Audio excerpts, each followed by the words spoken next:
Not formally, Bria said dryly, but I wound up standing beside her during some of the play after she'd been eliminated. That was one cranky reptiloid, let me tell you. Han chuckled, then explained about how he and Shalmar had had a run-in back on Deverin 5 years ago. She told me she was going to bite my head off, Han said. And she'd have done it, too, if it hadn't been for Chewie. Deverin? Oh, yes, I remember, Bria said, and then, at Han's look, fell silent again. She bit her lip before the intensity of his gaze. So it was you that day at the Elysian revival, Han said. I thought I was seeing things. I swore off drinking 4 months after that day. Bria nodded. Yes, that was me, Han. But I couldn't let you blow my cover. I was in that crowd for a mission. What was that mission? She met his eyes steadily. To assassinate Veritil, the Thlanda Till. You followed it up, though. Far as I know, Veritil is still alive. Though probably not for long. Han regarded her for a long moment. You really have done just about anything for the Resistance, haven't you? Bria was distressed by his stare. Don't look at me like that, Han! She cried. They're evil. They deserve to be killed. He nodded slowly. Yeah, I guess they do, he said. But it's kinda unnerving, you know? She gave him a shaky smile. Sometimes I unnerve myself. When they reached Ord Mantell, Bria met with the Resistance leaders there to explain the mission and its importance. She was elated that, after their meeting, the Resistance promised to dispatch 3 ships and 100 troops, plus appropriate support and medical personnel, immediately. As Han and Bria were preparing to board the Falcon for the trip back to the Rebel Deep Space Rendezvous, one of the junior officers came up to her with a message flimsy. She scanned it, then looked up at Han. She gave him a tight smile. HQ just got a message from Togoria. There's a small contingent of Togorians who have volunteered to come along. They want us to pick them up on our way back. Han smiled slowly. Muurg and Rav? He guessed. It doesn't say. But it's a good bet they're part of the group, Bria said. Can we? Sure, he said, not meeting her eyes. Togoria's a pretty world. I wouldn't mind seeing it again. Bria looked away, too. It was on a Togorian beach that she and Han had first become close. It was a beautiful world, fraught with memories for both of them. They didn't talk much during the trip. Bria found herself so nervous that her stomach was in knots. She wondered how Han felt. Han eased the Falcon down onto the landing field bordering Kuras, the largest city on Togoria. After completing his post-flight checks and updating his log, he and Bria headed for the landing ramp. A group of Togorians were already heading out to the field, and Han thought he recognized one huge black male with white chest hair and whiskers. And there was a smaller, orange and white female with him. Bria smiled excitedly. Muurg and Rav! The humans jogged down the ramp, and reached the ground just in time to be seized and hugged so violently their feet left the ground. Muurg! Han shouted, so glad to see his old friend that he wound up thumping the huge felonite on the chest with his fists, while his feet dangled. How are ya, buddy? Han. Muurg was nearly choked with emotion. Togorians were an emotional people, especially the males. Han Solo. Muurg very happy see Han Solo again. Too long it has been. He obviously hasn't been practicing his basic, Han thought, amused. Muurg's basic had always been rather fractured, but after all this time, it was worse than ever. Hey, Muurg! Mrav. It's great to see you both. After their greetings were over, Mrav explained that there was a contingent of Tagorians who'd had run-ins with Ilesia over the years who wanted to be part of the assault. 6 of our people were either enslaved or close to those enslaved there, Han, Mrav said. We wish to have a part in making sure that no other Tagorians will ever again be trapped by that terrible place. Han nodded.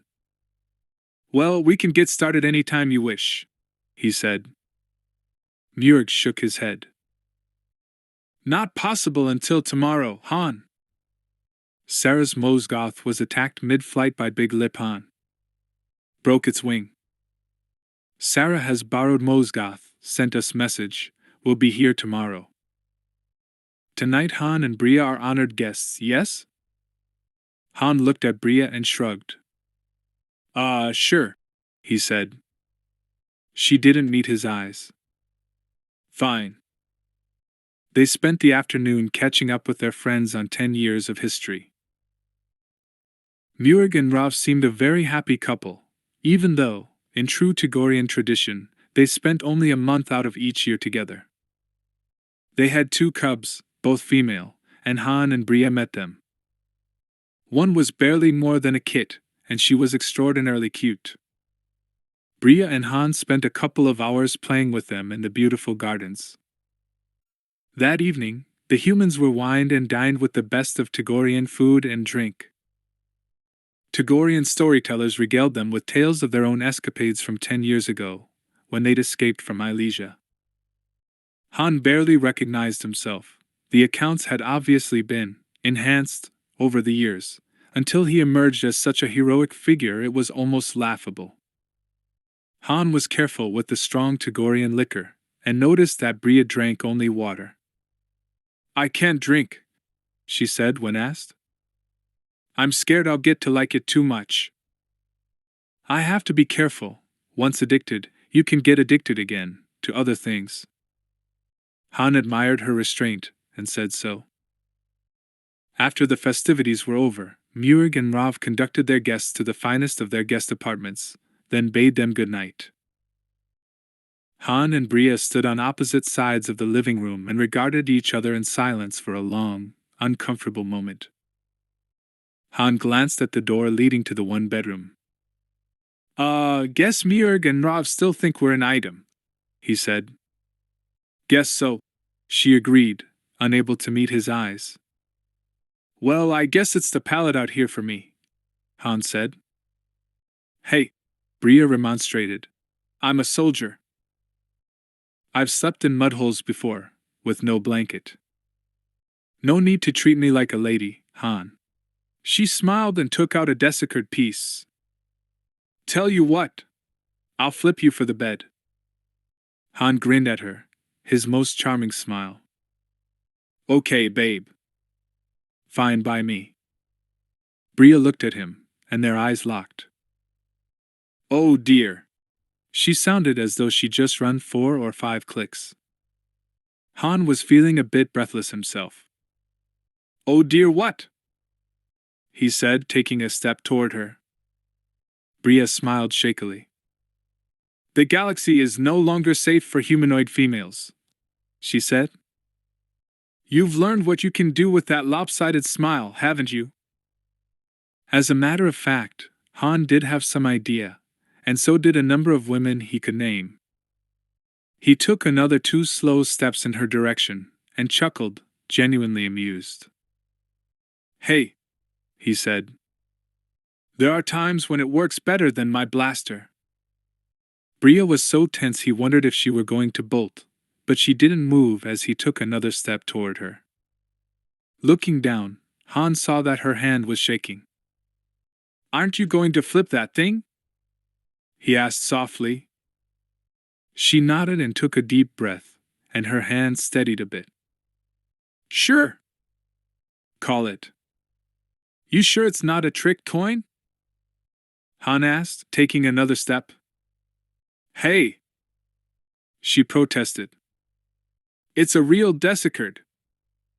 With mock indignation, Bria showed him the disc, twirling it to demonstrate that it was indeed a regular coin. On the obverse was the head of the Emperor, on the reverse was stamped the symbol of the Empire. Han took another step, and now he could have reached out and touched her shoulder. Okay. I pick heads, he said quietly. Bria swallowed and flipped the coin, but she missed catching it, because she was shaking again. Han, however, did not miss. He caught the coin, held it without looking. Heads, we share the bed, he said softly. Tails, we share the floor. But we agreed. She was stammering and trembling all over now. Just business. Han tossed the coin over his shoulder, and in one lunge he pulled Bria into his arms. He kissed her with all the pent-up passion of the past days, and all those lost years. Kissed her mouth, her forehead, her hair, her ears, and then returned to her mouth. Finally, when he raised his head, he breathed. I say, the heck with business, right? Right. She murmured, and then it was her turn to kiss him. She wound her arms around his neck, holding him as tightly as he held her. Behind them, forgotten, the desiccated piece lay on the woven matting covering the floor, shining faintly in the dimness. The next morning, Han woke up smiling. He got up and went out to stand on the little balcony overlooking the beautiful Togorian garden. He breathed deeply, hearing the twittering of the tiny flying lizards, and remembered one alighting on Bria's finger all those years ago, that first time on the beach. He wished they had time to go back to that beach. Hey, he thought, when this Elysian thing is over, we'll have all the time in the world, and all the credits we could want. We'll come back here. Then maybe we'll head for the corporate sector, do some business. With the Falcon, we can go anywhere, do anything. He wondered whether Bria would actually leave the Resistance for him. After what they'd shared last night, he didn't see how she couldn't. They were good together, so good there was no way they'd be apart from now on. Han heard a step behind him, but didn't turn, only stood staring out at the garden, inhaling the spicy scent of the Togorian tree flowers. Arms slid around his waist, and he felt her hair against his back as she leaned against him. Hey, she said quietly. Good morning. It's good, all right, he said quietly. The best in a long time. 10 years, I think. Did I tell you last night that I love you? She murmured, kissing the back of his neck. You need a haircut. Several times, he replied. But you can say it again if you want. I love you. Sounds good, he said. I think you need more practice, though. Try it again. She laughed. You're getting a swelled head, Han. He chuckled and turned to hold her. You know, the Falcon is going to be so full of huge Togorians all the way back to the rendezvous coordinates that you just might have to sit on my lap. I could manage that, she said. Sarah proved to be extremely short for a Togorian, only about 2 meters tall. But he was in excellent condition, his muscles sliding beneath his sleek black fur like oiled cords. On their way back to the deep space rendezvous, Han swung by Nar Shaddaa to pick up Jarek and Chewbacca. He'd been wondering how Chewie and Murg would get along. When he introduced the Wookiee and the giant Togorian, Han was treated to the unusual sight of Chewie actually looking up at another being. Murg regarded the Wookiee assessingly, then said, Greetings to Han Solo's friend. He tells me you are his brother in fur. Chewie roared softly, and Han translated. Chewbacca sends greetings in return to Murg, he said. He is honored to meet a brother in fur from the past, the hunter Murg. Solemnly, the two huge creatures regarded each other, then both turned to Han. He looked up at them, and could tell that they liked each other. You guys, he said, have got a lot in common. Indeed, said Chewie. They had Han. Any friend of Han Solo's is a friend of Murga's, the Togorian announced. Han heard the door signal to his apartment buzz, and opened it to find Lando standing there.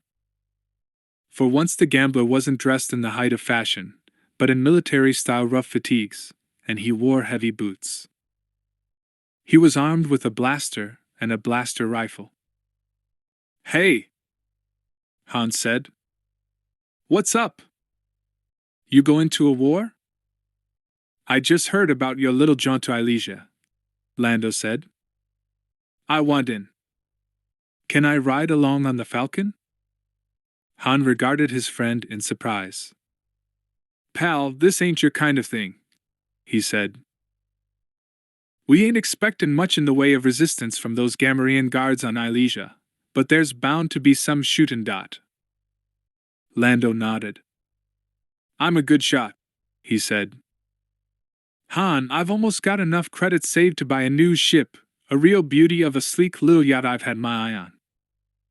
I figure for a share of that spice in the warehouses, this is worth a little risk to my precious hide. Another 10,000 credits, and that little beauty is mine."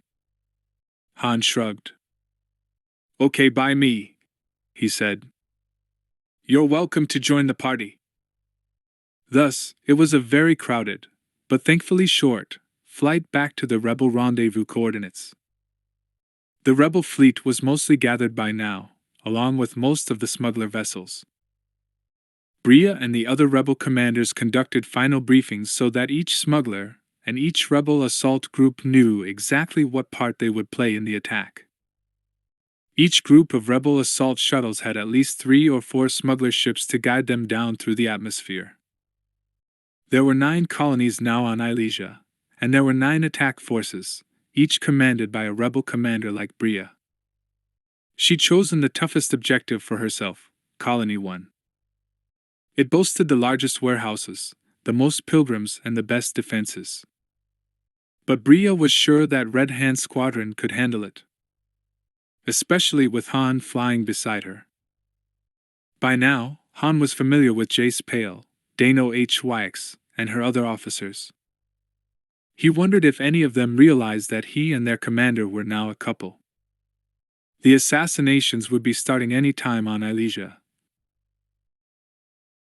and the main attack was set for tomorrow morning, ship standard time, which had nothing to do with day or night on Elysia, when the pilgrims would be desperate for the exaltation, and amenable to taking orders from anyone who promised it to them. As Han and Bria ate supper that night in Retribution's galley, Han's attention was suddenly drawn to the external monitoring unit that showed the masses of gathering ships. A familiar shape, one he'd known from childhood, was moving into view. He stopped chewing, then swallowed hastily, and pointed. "Bria! That big old Liberator-class transport. Where'd you get it?" She looked at him and grinned. "Looks a bit familiar, doesn't it?" Han nodded. "I'd swear that's Trader's Luck. The ship I grew up on." She nodded. "It is. I was saving it for a surprise. The Corellian Resistance bought it a couple of years ago at scrap prices, and we've converted it into a troop carrier. We named it the Liberator." Han had heard that the vintage ship had been abandoned following Garrus Shrike's death. He looked at the old vessel, feeling his throat tighten. He was glad to know that the Liberator now had a new life. "You're going to use her to get the pilgrim ship to safety, right?" "Many of them," she agreed. "Your old home will take them to a new life, Han." He nodded, and finished Lee's meal, his eyes seldom leaving the huge, antique vessel. Memories flooded him, memories of Delana, mostly. Since the Falcon boasted only a few sleeping bunks, Han decided to stay the night in Bria's cabin. They held each other close, each of them acutely aware that tomorrow they would be going into battle. And in battles, people died. "After tomorrow," Han whispered to her in the darkness, "we'll always be together. Promise me." "I promise," she said. "Together." He sighed and relaxed. Okay, he said. And, Bria? Yes? You watch your back tomorrow, sweetheart. He could tell she was smiling, from the way her voice sounded. I will. You too, okay?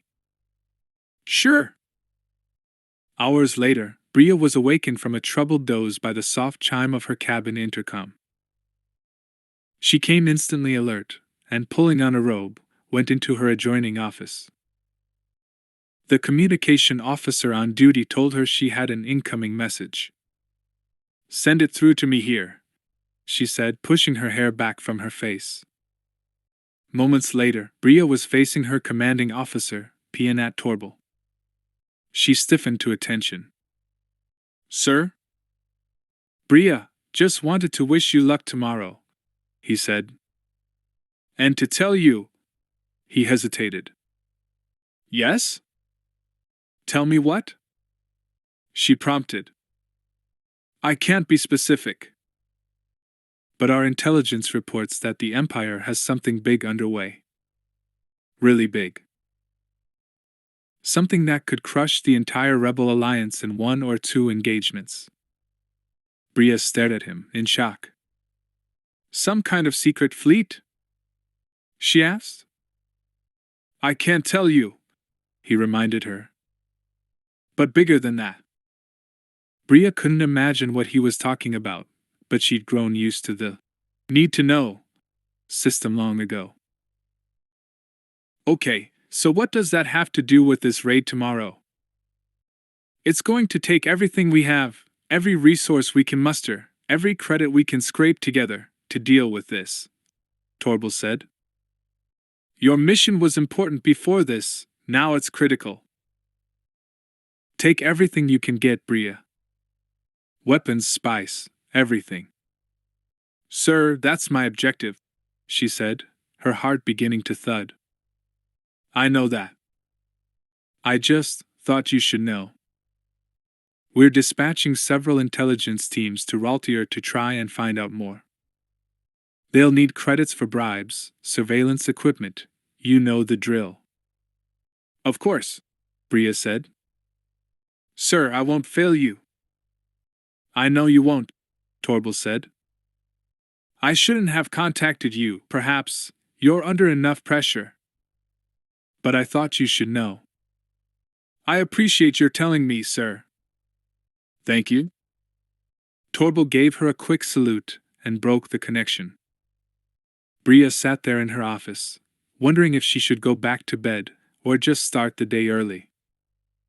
She heard Han's voice, a little rough with sleep, from the other room. Bria? Everything okay? Everything's fine, Han, she called. I'll be there shortly. Rising, she paced slowly back and forth, remembering what he'd said to her earlier. They'd be together, always. Yes, we will, she thought. We'll be together. We'll guard each other's backs, and together we'll fight and we'll prevail against the Empire. And if we have to sacrifice to achieve that, we will. She knew that Han would understand about the treasure and the credits. He pretended to be such a mercenary, but at heart he wasn't, she knew that. Her mind once more at rest, her resolve firm, Bria went back to bed. Sunset at Elysian Colony 5.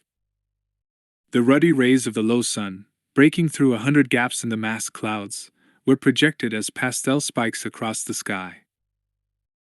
By the choppy waters of the Sea of Hope, the robe-clad pilgrims assembled on the beach cast long shadows across the sand.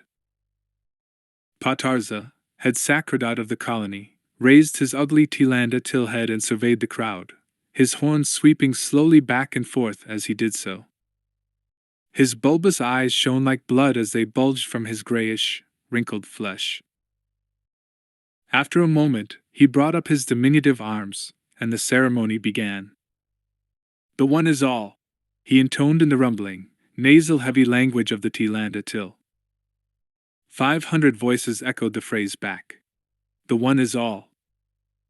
At that very moment, at Colony 4 on the other side of the planet, it was just after midnight. Dark clouds drifted across the moonless night sky, extinguishing stars, making the night even blacker. On the wall of the priest's quarters, there was a soft, chitinous scratching. Elysian vermin frantically darted away in all directions. Noi Wagla, small and bug-like herself, scuttled up the smooth permacrete and, barely pausing to chew a hole in the grating, through the window. She crouched poised on the sill. Below her, in the darkness, she could hear the sleeping noises of the priests she had come to kill. Jabba would pay well for this, enough that she might someday be able to return to her own species. The great creatures in their sleeping harnesses filled the small room, made it stink of musk.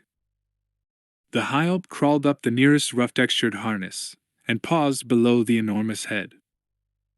The Tlandil shifted slightly, and she backed away, alarmed, but after a moment, the priest's snoring resumed. Wagla advanced even closer.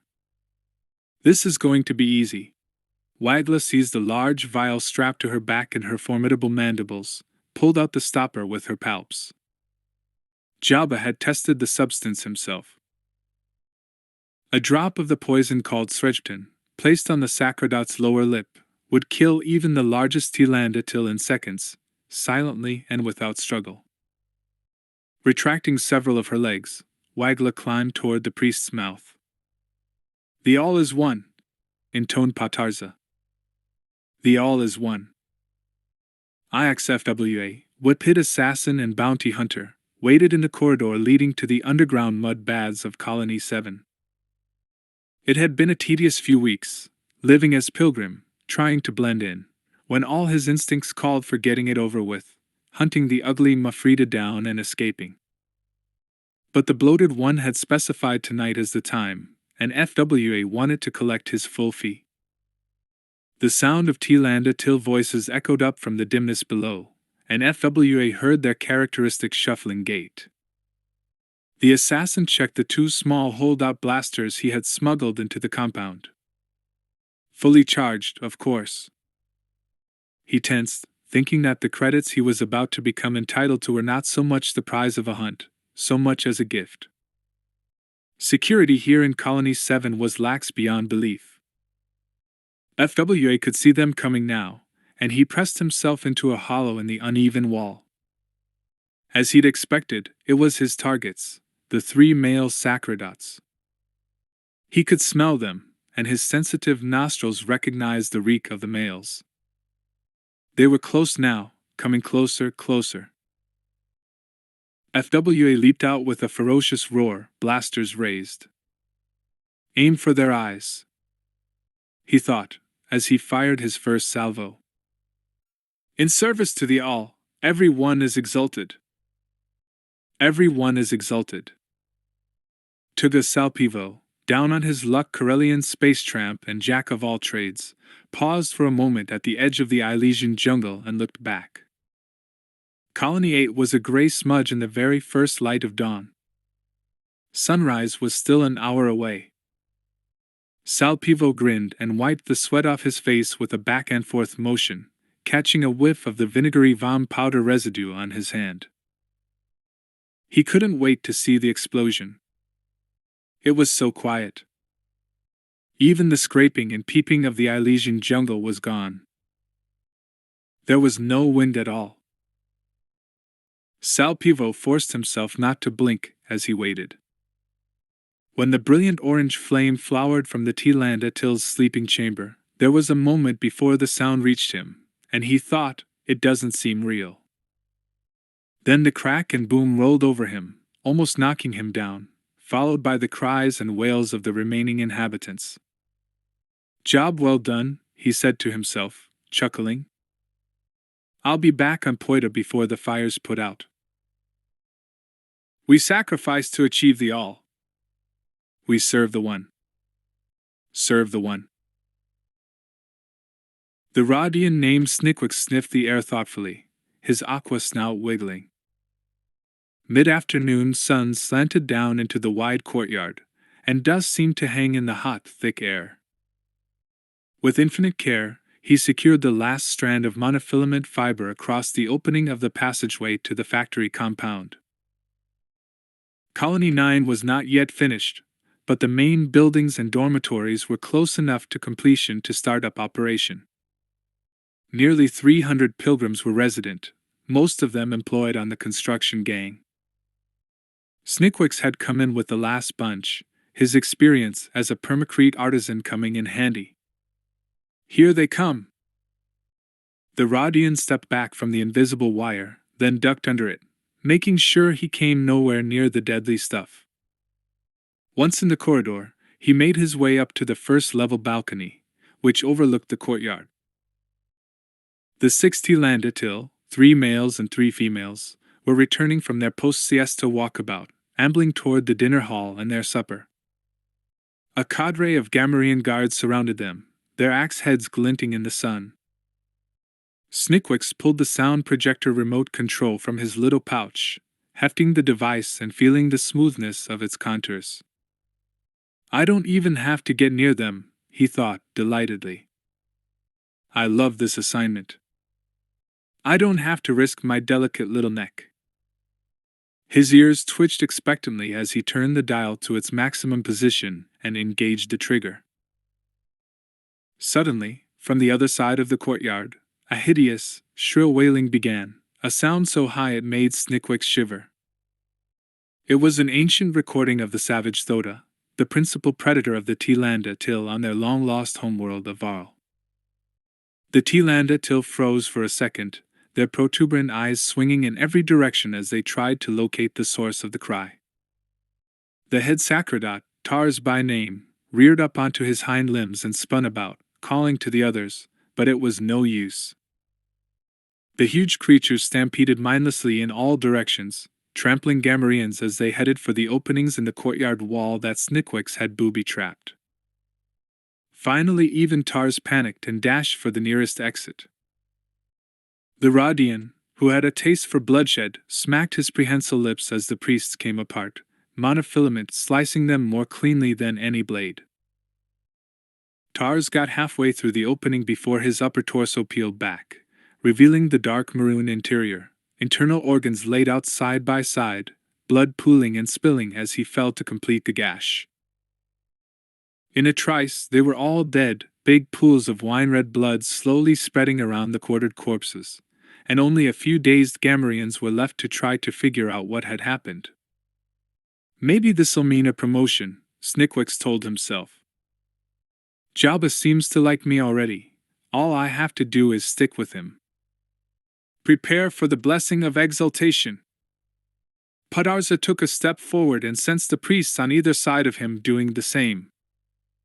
The pilgrims broke ranks, pressing forward, falling over one another, uttering little whimpers of anticipation.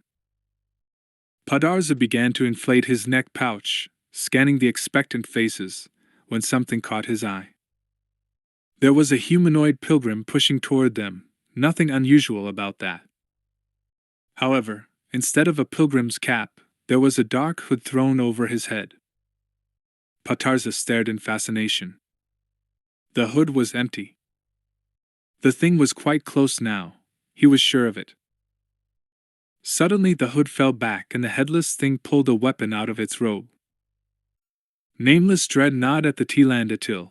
He took a few steps back, bumped into one of his brothers. The robe fell to the ground, and the Sacrodot looked straight into the muzzle of a blaster, seemingly floating in the air. His thinking seemed fuzzy and oh so slow, but one thought came with crystal clarity. Oh. An ARA. Just an ARA. Then brightness fell from the air. At Colony 1, the oldest and largest of the Elysian faculties, only a few moments later, it was nearing midday. Teroenza sat in the shallow, squishy mud like a beach Walladen, hardly moving, eyes closed.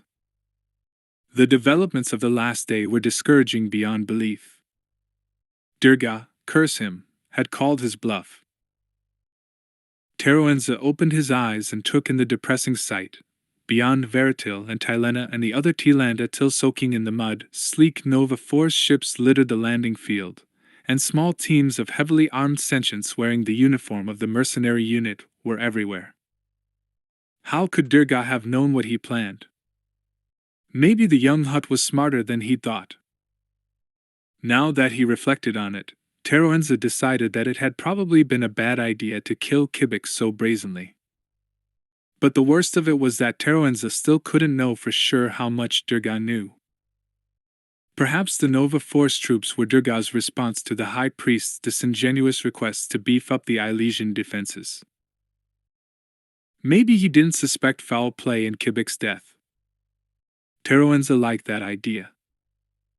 If true, the Tilandatil would just have to wait, and hope that this situation was temporary, and that, after a while, Bisadia would grow weary of paying Nova Force to stay here. Wait.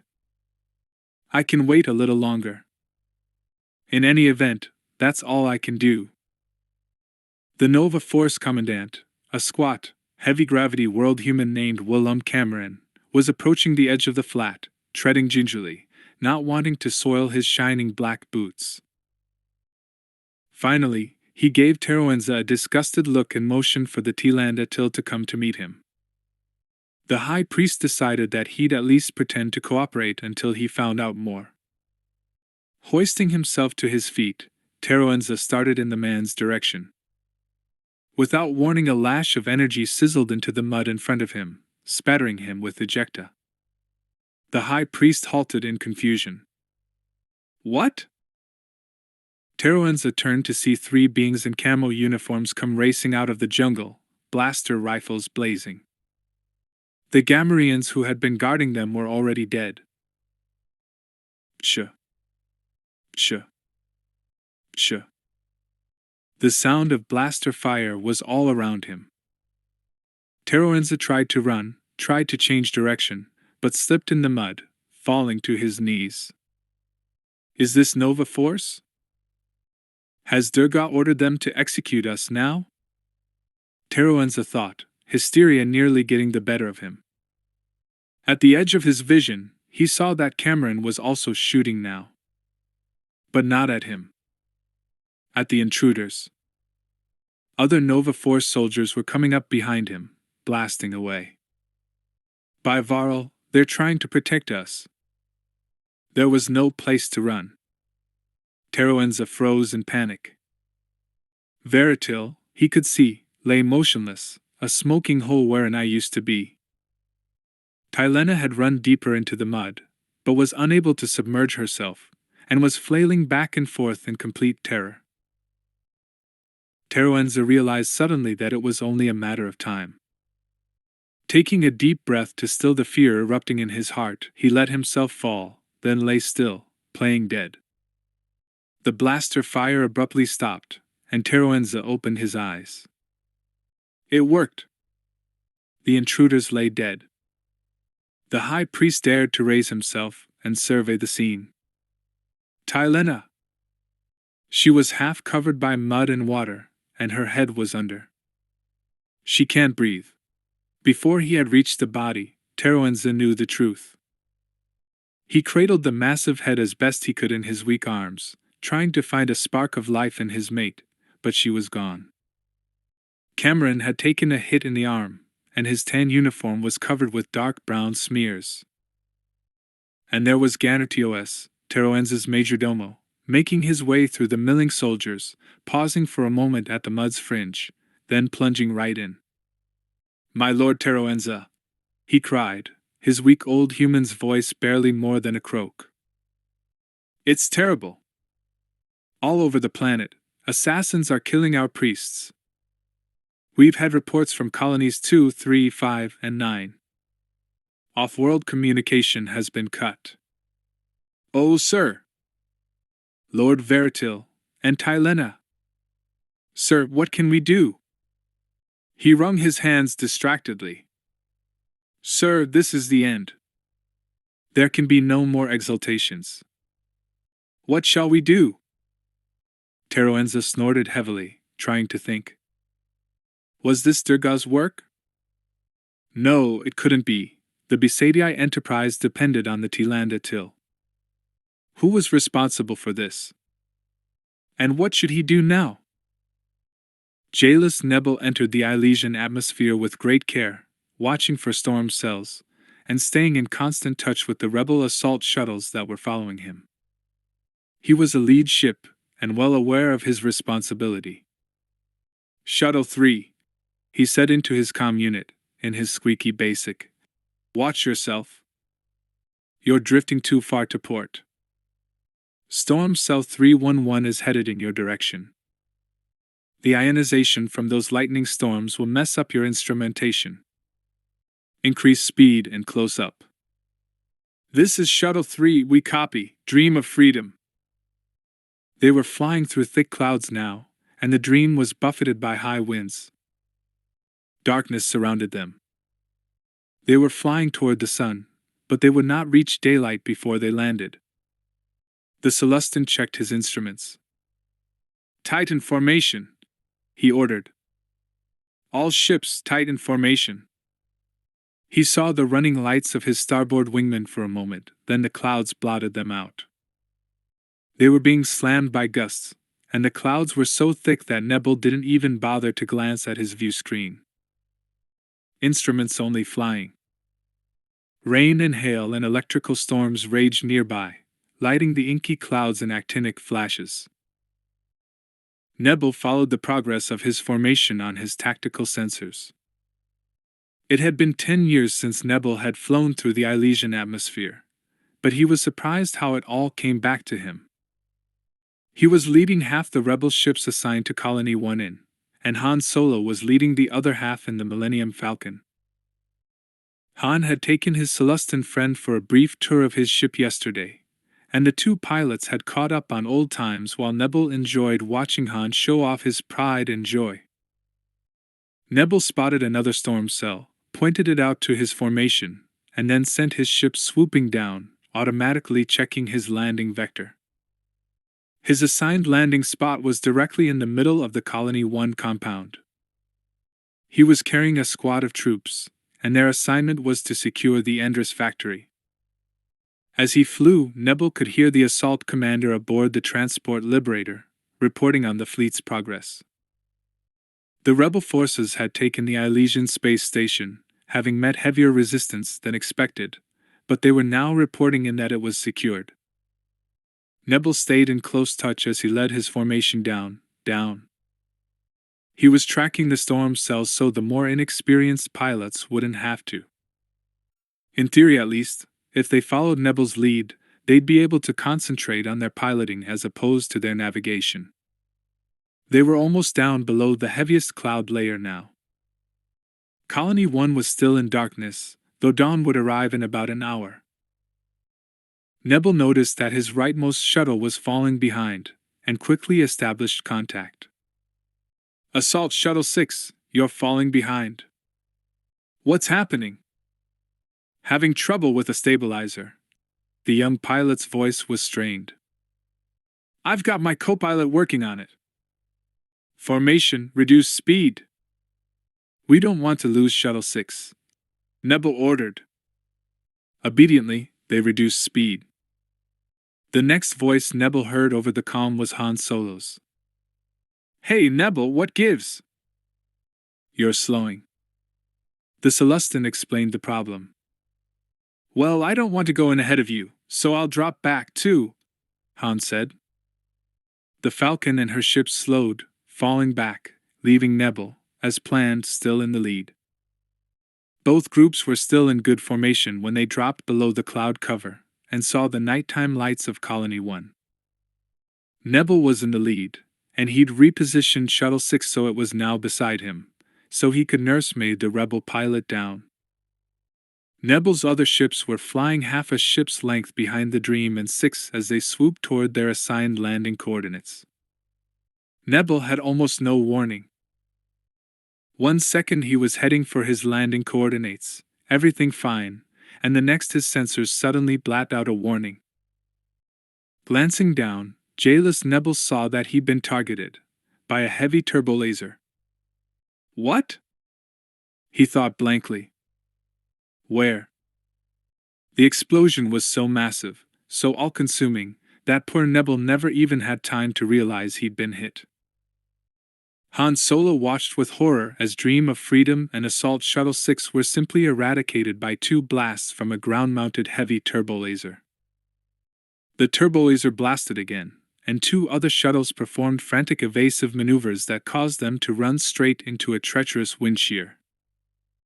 Their stubby wings impacted, and then, flaming, they hurtled down toward the jungle. Fireballs painted the darkness with crimson, marking the crash sites. Han was frozen with shock for a half-second. A turbolaser. Where'd that come from? Then he checked his position, and those of the ships in formation with him, and began his own evasive. At the same time he activated his comm, shouting, "Formations 1 and 2, veer off! Bria, order your ships to their alternate landing sites. Veer off! They got a heavy turbolaser down there. Nebel bought it." Without waiting for a response, Han swooped the Falcon up on her side and changed his approach vector, and not a moment too soon. A wash of fatal green energy streaked toward his ship, narrowly missing her belly. Han saw a damage control warning light up on his board, and realized the shot had knocked out the extension and retraction controls on his new retractable blaster. The close brush had also managed to fry the terrain-following sensors. He swore, even as Chewie howled. Han heard shouts from Jarek, who was in the ventral gun turret and must have gotten a spectacular, and terrifying, view of the blast. Too close for comfort. He peeled away, accelerating to get well out of the range of the turbolaser. None of the other ships was hit, thankfully. The alternate landing sites were on the beach, more than 2 kilometers from the center of Colony 1. Han brought the Falcon in for a landing, setting her down on the hard-packed sand, not far from the breakers. He sat there for a second, just breathing hard, enveloped by the Elysian darkness. He kept his lights on, so none of the other pilots would be tempted to land on top of him. To his right as he sat in the cockpit were the dunes, and beyond them, the mudflats and Colony 1. To his left was the Zoma Kawanga, which, in Huttese, meant Western Ocean. Behind and before him stretched the beach, and already other ships were settling into place. Leaving Chewie to finish up their post-landing checks, Han keyed his comm. "Shuttle 1, this is the Falcon. Bria, this is Han. Come in, Shuttle 1. A crackle of static, then her voice. Han let out a sigh of relief. He'd lost track of formation a bit back there, and while he thought Shuttle 1 wasn't one of the ships hit, he hadn't been positive until now. "Han, I read you. Shuttle 1 landing now, alternate site. I'm going to deploy my troops for the ground attack. We'll go in over the dunes. My squad will head through the jungle for the compound. I'm coming with you," Han said. "Don't go without me." "Copy, Falcon." She hesitated. "Han, we need to secure the admin building. Can you take care of dispatching the Togorian squad?" Han knew she was thinking about the treasure room. The plan all along had been for Murg, who knew the layout and the jungle, to lead his squad of Togorians in there.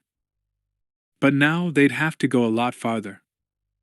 "Right," he said. "I'll do that." Han went back to the lounge, where the Togorians were unstrapping, checking the charges in their weapons, and commenting to each other about rough rides. They wanted to know why all the stomach-churning aerial acrobatics. Han spent a minute explaining, then went on to tell Murg, Mrav, Sarah and the other Togorians that they'd landed much farther from their target than anticipated. "This will be tougher than we originally planned," Han said. "You're going to have to make about a 2-kilometer hike through the jungle." Murg stood up, careful not to whack his head in the cramped surroundings of the Falcon's lounge. "Do not worry, Han," he said. "Murg will lead the way through the jungle to the administration building. Muir hunted all around Colony 1, and Muir remembers terrain well. Han pulled on his infrared goggles and his light helmet, picked up his weapons, then he and Chewbacca followed the Togorian squad down the ramp. Han watched their bright yellow images make their way up the beach. He pushed up his goggles, and was instantly engulfed in complete darkness. The Togorians had vanished like shadows into the surrounding blackness. The Corellian took a deep breath of the late night air, and the smell of the Elysian Ocean brought back a rush of memories. "Chewie," he said, "stay sharp. This world can be a real pit. Good thing it ain't rainin' for once." He tapped his goggles. "You need a pair of these, pal?" Chewie shook his head, affirming that Wookiee night sight was far superior to human vision. He could see fine and didn't need goggles. When Han turned to go up the landing ramp, Lando and Jarek came trooping down it. Like Han, they were carrying heavy blaster rifles and wearing helmets with infrared goggles. They stood together at the bottom, watching the rebel soldiers assembling from the shuttles. Most of the landing vehicles were down now. "So, where do you guys think you're going?" Han asked. "To find some action," Jarek said. "I ain't missing this." The youth clutched his blaster rifle, bouncing on his toes, obviously excited at the chance to take part in his first ground assault. Han had always figured he'd let Jarek stay in the ship. Safer that way. "Wait a minute," he said. "The Togorians are gone to capture the admin building. Me and Chewie are heading out with Bria. If you guys go looking for action, then who's gonna guard the Falcon?" "Lock it and activate the security systems," Jarek said. "Nobody's gonna get inside unless you let them, Han." Lando gestured at the beach. The last rebel and smuggler ships were coming in for a landing. "Won't Bria post a rear guard to watch the ships?" Han glared at the gambler. Lando suddenly realized he was being a bit dense, and shut up. Smugglers were pouring out of their vessels now, and several of the captains were plainly not happy. Han braced himself as Kai Nednak and Arlie Braun stormed up to him, along with several other smugglers and privateers he didn't know. "Solo, what do you think you're doing, leading us straight into a turbolaser?" Braun demanded. "I nearly lost my engines." Han shrugged and spread his hands. "Hey, it's not my fault. I didn't know. I almost got fried myself." Just then, Bria approached, with Jace Pale, her second in command. "It's not Han's fault," she said to the unhappy crowd. "I am going to have a word with the Bahans, though. They were supposed to have done the recon necessary for this mission. Unless that turbolaser was just installed, they should have pinpointed it before now." More grumbling from the assembled captains. Bria held up her hand for quiet. "Don't worry, you'll get what's coming to you," she said, her voice and eyes hard and full of authority. "Just stay here on the beach until we have the compound secured. Or, anyone who enjoys a fight is welcome to tag along." Most of the smuggler and privateer captains shook their heads and walked away, but one or two decided to go in with the rebels, probably to make sure they got to earmark the best spice in the warehouse for themselves. Han looked at Bria. "Chewie and me are going with you," he said. Jace Pale spoke up. "Commander, request permission to take my squad in and knock out that turbolaser. We're going to need to land more shuttles later on, and we can't, with that thing blasting ships out of the sky." Bria nodded. "Permission granted, Lieutenant. Take a demo team with you. Take out the laser, and if it can't be salvaged, destroy it." "Right, Commander. Jarek Solo here." "I'd like to go."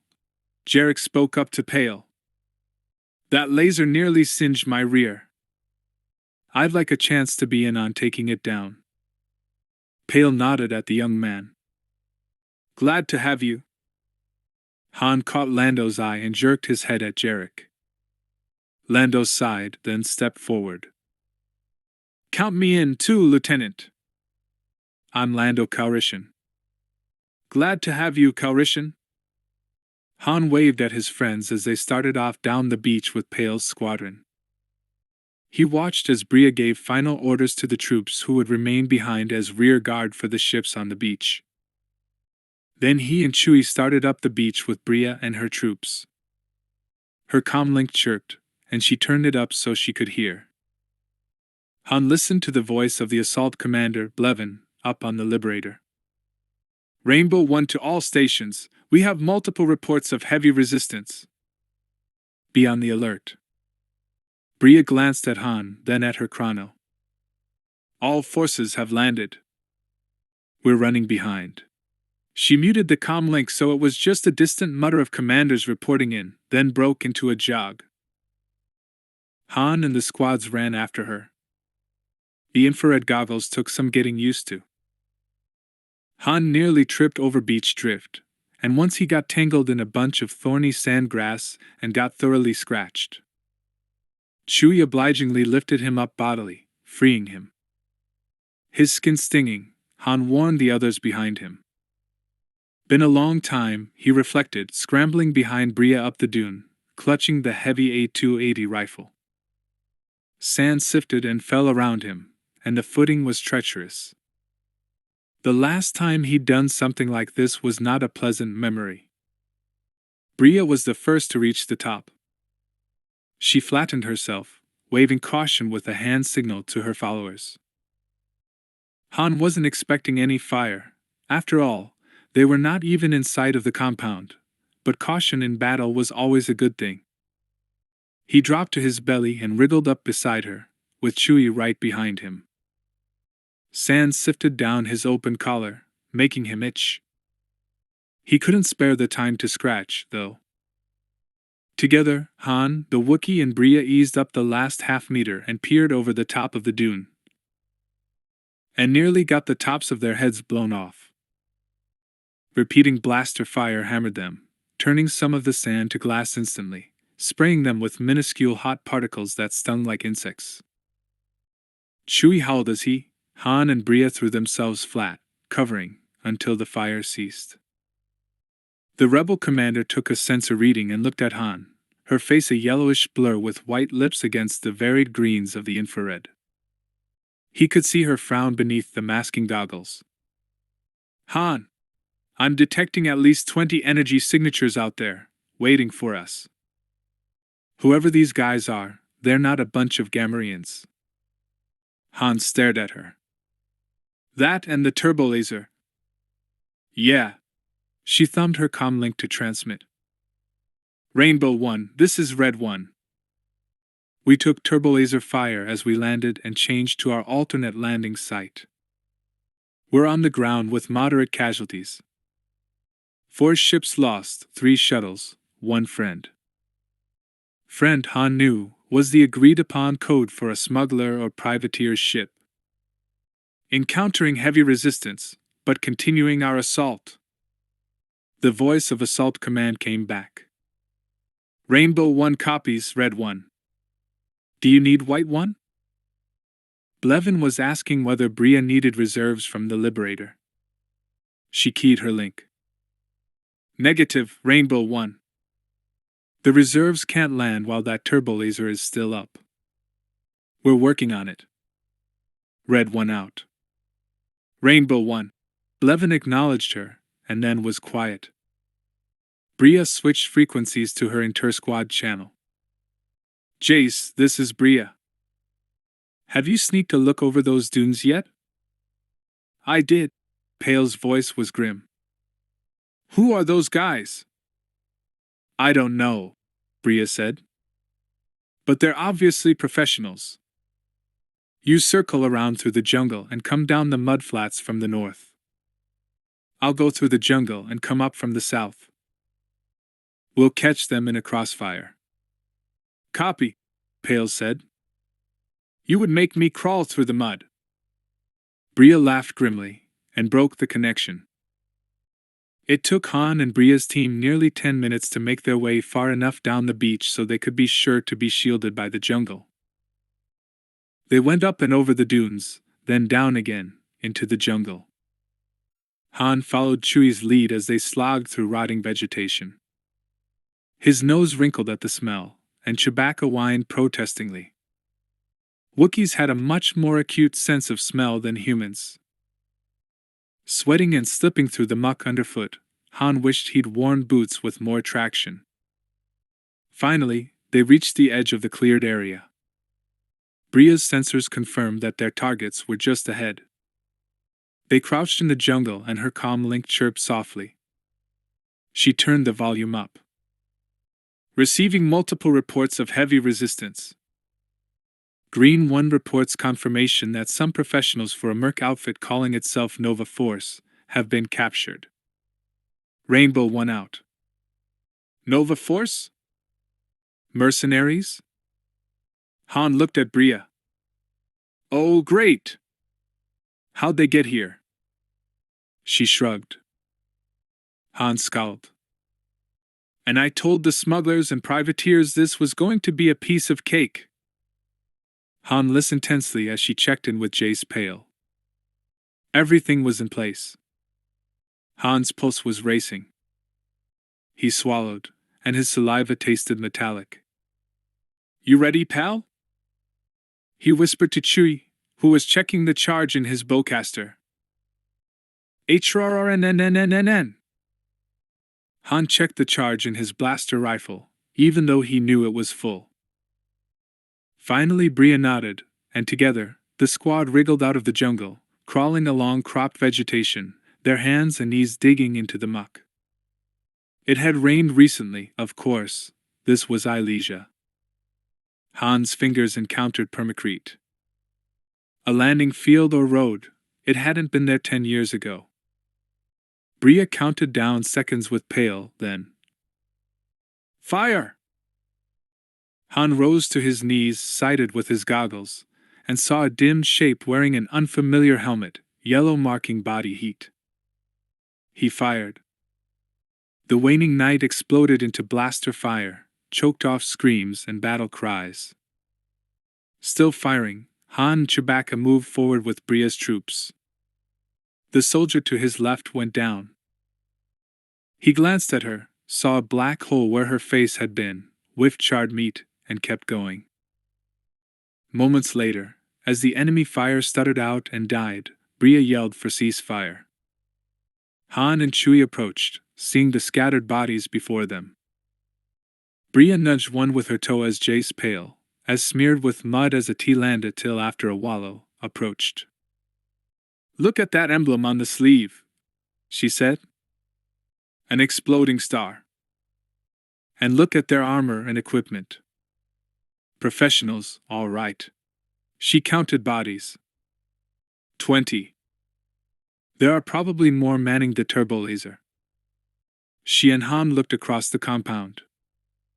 In the pre-dawn darkness, they could make out the tower with the turbo laser atop it. Good thing they can't swing that thing down to hit targets on the ground, Han said. Or we'd be cooked. Jarek and Lando came up and the four friends stood off to the side as Bria ordered a few members of her squads to assist the wounded back to the ships, and to salvage the Nova Force weapons. Remember, people, she said, we are taking it all. If it can be reused, salvage it. They nodded. Han looked at Lando and Jarek, crusted with mud, and shook his head. Lando, if Dree Renthal could see you now. Chewie began laughing. Shut up, Han.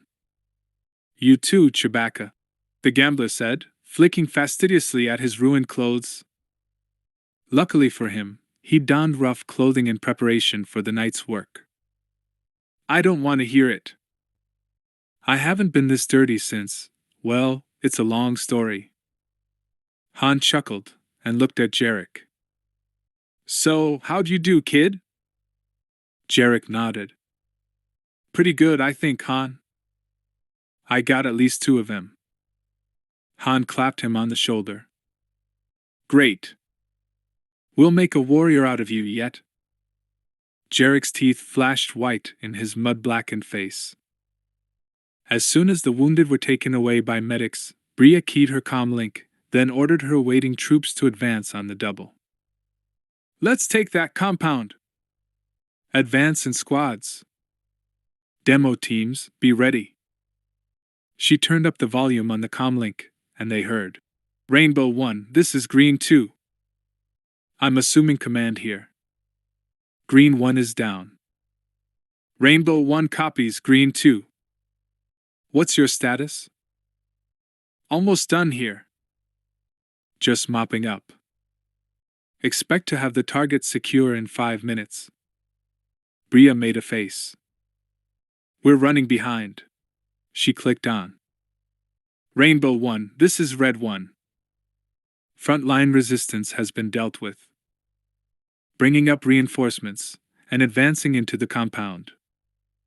Red 1, status on that turbolaser? Rainbow 1, I have 2 squads preparing to deal with that now. Red 1 out. Rainbow 1 out. Han and Chewie watched Pale's group as they headed off through the jungle to come at the turbolaser crew from the east.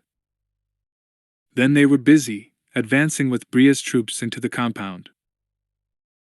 They met scattered resistance from Elysian guards, which, for the most part, they dealt with easily, as they'd expected to.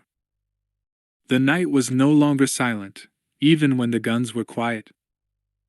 The moans and pleas of the wounded, yells for assistance, plus assorted shouted alien words. As they advanced, Bria's squads kept reporting in. Red Hand Leader Squad 3 reporting. Andrus Factory secured. Demo teams are moving in. Red Hand Leader Squad 6 reporting. Welcome Center secured. Demo team has been summoned. Red Hand Leader Squad 7, we are moving in on the dormitory. It is under guard by the mercs, but there are only about 6 of them. Not expecting any trouble. Red Hand Leader Squad 2 reporting. We're moving into position to take that turbolaser. Estimate attack will commence in 5 minutes. Han and Chewie stayed close by Bria's side, as the 3 guarded each other's backs. Bursts of blaster fire echoed through the compound, mixed with screams, Gamorrean grunts and squeals, and alien wails. Han figured that there were probably a platoon's worth of mercenaries, 30 to 40 troopers, all told. The Nova Force soldiers were truly professional. They fought bravely and well until it was obvious that defeat was inevitable, then they surrendered. They were fighting for credits, not a cause, and it made sense to live and fight another day. Once a crazed pilgrim toting a scavenged blaster pistol came leaping out of the shadows and nearly winged Bria. Han shot the female Bahan down, killing her. He was rushed, and had no time to aim for a disabling shot. Bria stared down at the pilgrim in horror, and for a moment Han thought he saw tears in her eyes. "Honey," he said. "There was nothing else I could do." "I know." She gave him a wan smile. "It's hard, though, having them attack you when you're trying to help them." Han patted her shoulder consolingly. She took out her comm link in response to a chirp from Assault Command and heard the ID. Rainbow 1. A minute crawled by. Bria motioned her squad to fall in behind her. Then the AC channel spoke again, an outwardly calm voice that carried an undercurrent of strain. Rainbow 1, this is Blue 1. I need some help here. Blevins' voice was flat. Blue 1, say your status. 30% casualties, and they've got us pinned down with repeating blasters, at least 2 of them. One in the warehouse, the other in the dormitory. I need White 1. Blue 1, this is White 1. I can drop 2 platoons in 3 minutes. Where do you want them? Why don't you take the warehouse? Put 1 platoon north, just on the south side of Hill 3-1. Land the other in the jungle to the east, and hit them from the side. I'll take the dormitory. Sounds good to me. Blue 1. White 1 out. Blue 1 out. Bria looked over at the turbo laser. The first flush of dawn was brightening the sky. Jace should be moving in any moment. As if her words had been a signal, the area around the turbo laser erupted with blaster fire, shouts, screams, and the sounds of at least 2 grenades launching. Explosions filled the air. Bria waited a few tense seconds, then activated her link. Squad 2, report. Are you in? Have you got it? No reply. Han and Chewie looked at each other tensely as they sheltered beside the Glitterstim factory. One of Bria's troops came trotting around from the rear of the building. We're all secured, Commander. I've called for a demo team. She nodded distractedly. Good work, SK Cat. Squad 2, this is Red Hand Leader. Report, please. What's happening? Silence for 10 endless heartbeats. Then suddenly they heard the channel click. Red Hand Leader, Squad 2. It was Jace Pale's voice. The troops around Han and Chewie grinned and gave a low cheer. We've got it, but we have people down. Send the medics. Out. Bria hastily called in backup for Squad 2, then summoned in the medic shuttle, telling them it was safe to fly into the compound. She called into her comm link. Squad 8, how are you Togorians doing? A voice came over the comm link, speaking accented but understandable basic. Brav here. The building is almost secured, Bria. We are going to have to search the jungle for snipers, though. Some of the guards managed to get away. There are some ships landed up here, mostly small shuttles, but one big one. We have the ships under guard. It's possible some of the guards may try to escape. Bria addressed the comm link. Great going, Mrav. I bet you people made short work out of those Gamorreans. Mrav growled an amused laugh. Bria switched channels, just in time to hear. Red 1, this is Rainbow 1. Say your status? Bria had just opened her mouth to reply when blaster fire erupted from the center of the compound, aimed at them. Bria, Han, Chewie, and the other squad members dropped, covering against the wall. Han spat out a mouthful of mud, and wished he could rinse his mouth out with the water from the flask on his hip. But he didn't want to chance moving. Cover me, people! Bria yelled over her shoulder, then she began worming her way forward. Han and Chewie were right behind her. Blaster fire began wanging past, over their heads. She turned, glanced back, saw him. Stay back! She hissed. I can handle this. I know you can, Han yelled. I just want to watch. For the first time ever, he heard her swear. She took careful aim with her blaster rifle, then, when the target came up from behind a vehicle, squeezed off around. The guard went down and lay motionless. Good shooting! Han applauded. Together, they ran back into cover with the troops. Bria spotted the comm link she dropped, picked it up. Red 1, this is Rainbow 1, say your status. Levin's voice was still calm. Bria was calm, but a little winded. This is Red 1. The turbo laser has been knocked out, and we hold most of the factories. We're attacking the warehouse and dormitory right now. Should be done in 10 minutes. Understood, Red 1. Will you need White 1? I don't think so, Rainbow 1. We're beating them. Rainbow 1 copies. They waited, listening tensely. Then, Rainbow 1, this is Gold 1. Objective secure. Rainbow 1, copy that. A minute later they heard. Rainbow 1, this is Orange 1. Target is secured. Rainbow 1. Copy that. The other commanders from all the colonies except Colony 3 reported in, one by one. By that time, Bria had checked in with all her people. Rainbow 1, she said. This is Red 1. Report target is secure here. Rainbow 1, copy that. We still haven't heard from Colony 3, Bria said worriedly. They're the ones who needed backup. Hope everything's okay. As if in answer to her concern, a different voice spoke up. Rainbow 1, this is White 1, reporting from Colony 3. Target is secure. Blevin said. Acknowledged, White 1. Where's Blue 1? The new voice was bleak. She's dead. Bria looked up. Well, that's it. Ilesia is ours, gentles, except for mopping up. Let's call in those ships. Han turned to Chewbacca and pulled the Wookiee aside.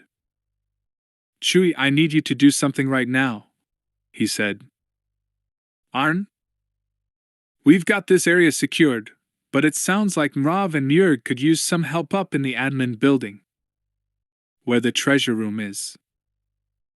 I want you to check on them, make sure they've got it secured, give them a hand if they need it. Your night vision is about as good as a Torgorian's, and if they're chasing some of those guards through the jungle, you could be a big help, and you know it. HRRHHHHH. Chewbacca, as usual, took a dim view of being separated from his partner. Come on, Han said. I'm worried that some of those guards might break in and start stealing Teroen's collection. That's our stuff, remember? Chewie grumbled, but his resistance was weakening. Listen up, Furball, Han snapped. I don't have time to argue.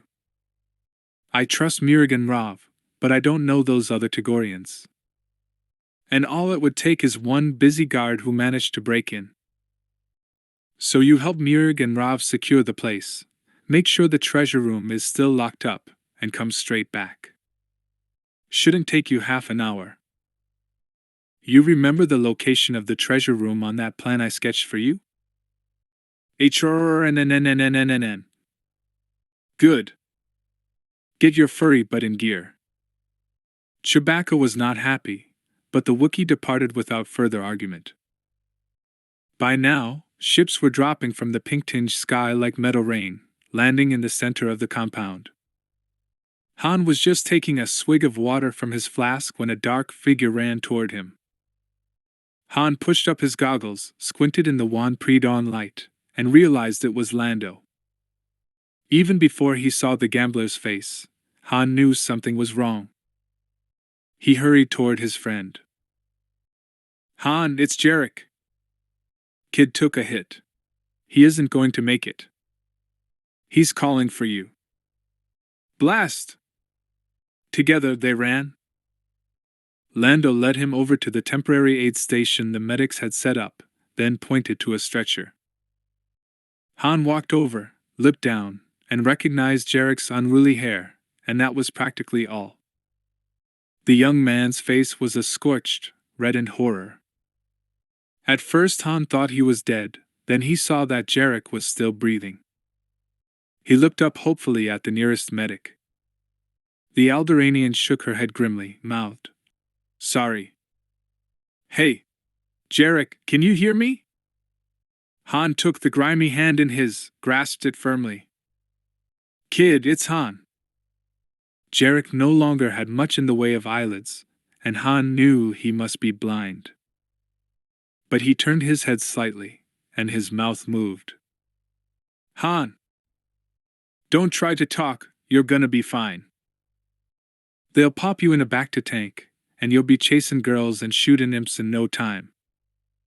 A faint thread of expel there, and Han recognized it as the ghost of a laugh. Liar! Han got to tell you. Han swallowed. Yeah? I'm listening. My name, it ain't.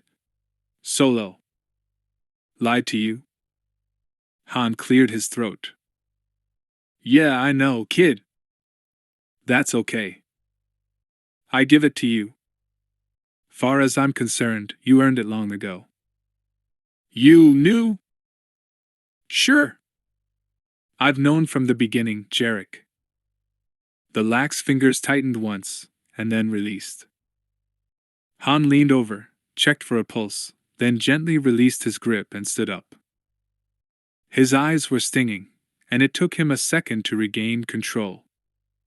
The medic bustled by, and Han grabbed her sleeve. He's gone. Where's his ID? She handed him a comm chip. Han took it, then keyed in. Jarek Solo. Under the name of deceased. Field. The medic called for help, and 2 labor droids trundled forward. Han watched as they efficiently wrapped the dead youth in the sheet, then carried him over to the row of bodies laid out neatly on the ground. Before he could turn away, they were putting another wounded rebel onto the stretcher. Water, the woman croaked. Han took out his flask. You're gonna be okay, he said, as he helped her to drink. Don't worry. The woman drank thirstily. Thanks. She slumped back onto the stretcher. That's okay, Han said. What's your name? Lindila Genwald. She muttered and winced. My arm hurts. We'll get you some help, Han promised, and went in search of a medic. Satisfied that Genwald was getting the attention she needed, he left the aid station and joined Lando, who looked at him sadly. Han, I'm sorry. I tried to look after him, but they launched a grenade and I had to hit dirt, and the next thing I knew... The gambler broke off, shaking his head. Han nodded. I know what it's like. There wasn't anything you could have done, Lando. Don't beat yourself up. Han took a deep breath. He was a good kid. Yeah. Lando broke off as both humans heard a familiar roar. Han hastily waved at Lando and went running away from the aid station toward Chewbacca. The Wookiee, seeing that Han was still unharmed, grabbed Han's shoulder and ruffled his hair in a Wookiee greeting. Han took a deep breath. Chewie pal, he said. Brace yourself. Jarek bought it. The Wookiee stared at him for a moment, then threw back his head and voiced a roar of mingled rage and grief. Han silently echoed his friend's distress. Chewbacca pulled Han out of the way, began gesturing and growling emphatically. Brav? Han said. Wounded? She gonna make it? Chewie wasn't sure, but he thought so. I gotta go find Murg, Han said. Tell you what, Chewie, you go get the Falcon, fly her over to that apron by the admin building. Then we'll be ready to load her up. Chewie nodded and loped away. In moments his tall form was lost to view amid the hurrying troops, dodging between the parked shuttles and tramp freighters. Han looked back for Lando, but his friend was gone. He went back to the aid station, asked where the Togorians were being cared for. The medic he questioned didn't know. It took 3 tries for Han to find out. Finally, he was directed to another auxiliary aid station, where most of the non-humanoids were being treated. Han saw Murga's huge black shape crouching beside a pallet, and hurried over. Hey, Murg!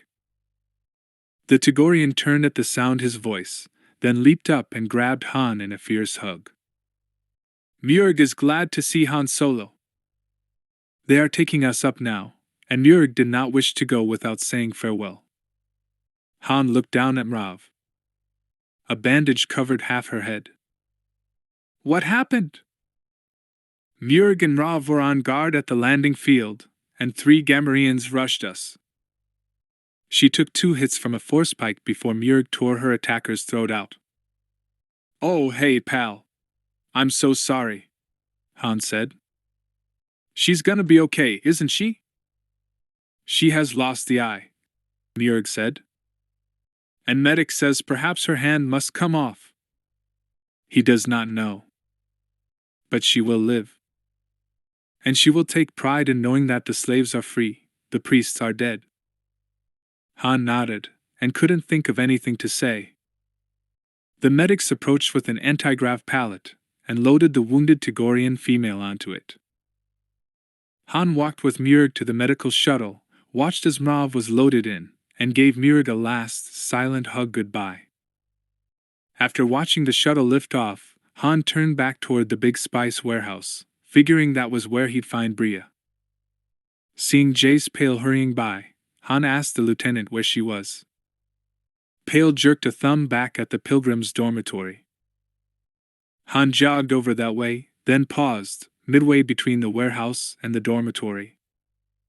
Rebel troops were herding pilgrims out of the dorm, and the dazed, frightened slaves were plainly on the verge of panic. Bria stood before them, a microphone in her hand, and addressed them. "Listen to me," she called. "The priests are all dead. You are free now, and we've come to help you." "They killed the priests," one old man shouted, and began to sob. Wails and moans filled the air. "Just get on these shuttles quickly," Bria said. "We have medics and medications to help you feel better. We can cure you." The crowd grew increasingly restive. Another moment and there will be a riot, Han thought uneasily. It was obvious that Bria wasn't getting through to them at all. "We want exultation," one shouted, and the next moment, they were all chanting and waving their fists in the air. "We want exultation." Bria waved at the shuttles. "Just get on the shuttles. We'll help you. We want exultation." The crowd surged forward, and Bria, with a disgusted air, signaled her troops. They opened fire with stun beams, and pilgrims began collapsing in droves. Having been stunned a few times himself, Han's body ached in sympathy for the pilgrims, and he was a bit shocked by Bria's ruthlessness in ordering her troops to simply shoot the slaves. But there wasn't much point in saying anything about it, he decided. As he stood there hesitating, watching the labor droids begin loading limp pilgrims into the shuttles, Bria turned away and saw him. Han waved, and she ran toward him. He grabbed her, hugged her fiercely, so relieved that they'd both made it through alive. "Jarek?" she asked. Han shook his head. "No," he said. "He didn't make it." "Oh, Han. I'm so sorry." Wrapping his arms around Bria, Han held her close, kissed her, and felt her kiss him back. They stood wrapped together in the midst of chaos. Finally, she pulled away and said, "It's time to head for the admin building. We've got to see to the treasure room." Han nodded. "Chewie's got the Falcon up there by now, ready to load her up," he said, looking around. The sun was up by now, and the scene before him was organized chaos with rebel troops everywhere. Bria tugged at him, but Han didn't move. "Where's Lando?" he asked. "He was here a few minutes ago." "Did he go to pick up his share of the spice?" "Come on," she urged. Han looked over at the warehouse, figuring that Lando would probably be right there, waiting to get his share. He spotted him, and took a step toward the warehouse, only to have Bria pull him back. "No! Come on, we have to go." Han's eyes narrowed. "There's something funny going on in there," he said. He could see Lando, and Arlie Braun and Kai Nen Mac and about 6 other smuggler captains standing there, near the open doorway of the warehouse. Just standing there. Not moving. Han looked at Lando, and Lando looked back, but the gambler didn't move. "Come on." Han started toward the warehouse, then stopped in surprise and dismay. Now he could see what was resting beside the door, covering the smugglers. A heavy repeating blaster on its tripod, with a rebel soldier standing behind it. And posted at intervals, 3 additional rebel guards, all with their weapons trained on the smugglers. What in blazes is going on? Han demanded, swinging around to confront Bria. What are you doing? She bit her lip. I hoped you wouldn't find out, she said. It would have been easier. Han, I got my orders last night. There's something really big going on, and we need every credit we can scrape up. Everyone is going to have to make sacrifices. The smuggler captains are being held hostage for a little while. Their crews are being allowed to pick up the unprocessed spice, but we have to take the prime stuff. We need it, Han. I'm sorry, but I don't have any choice. Han's mouth dropped open, and he glanced back over his shoulder to see other smugglers glaring at him.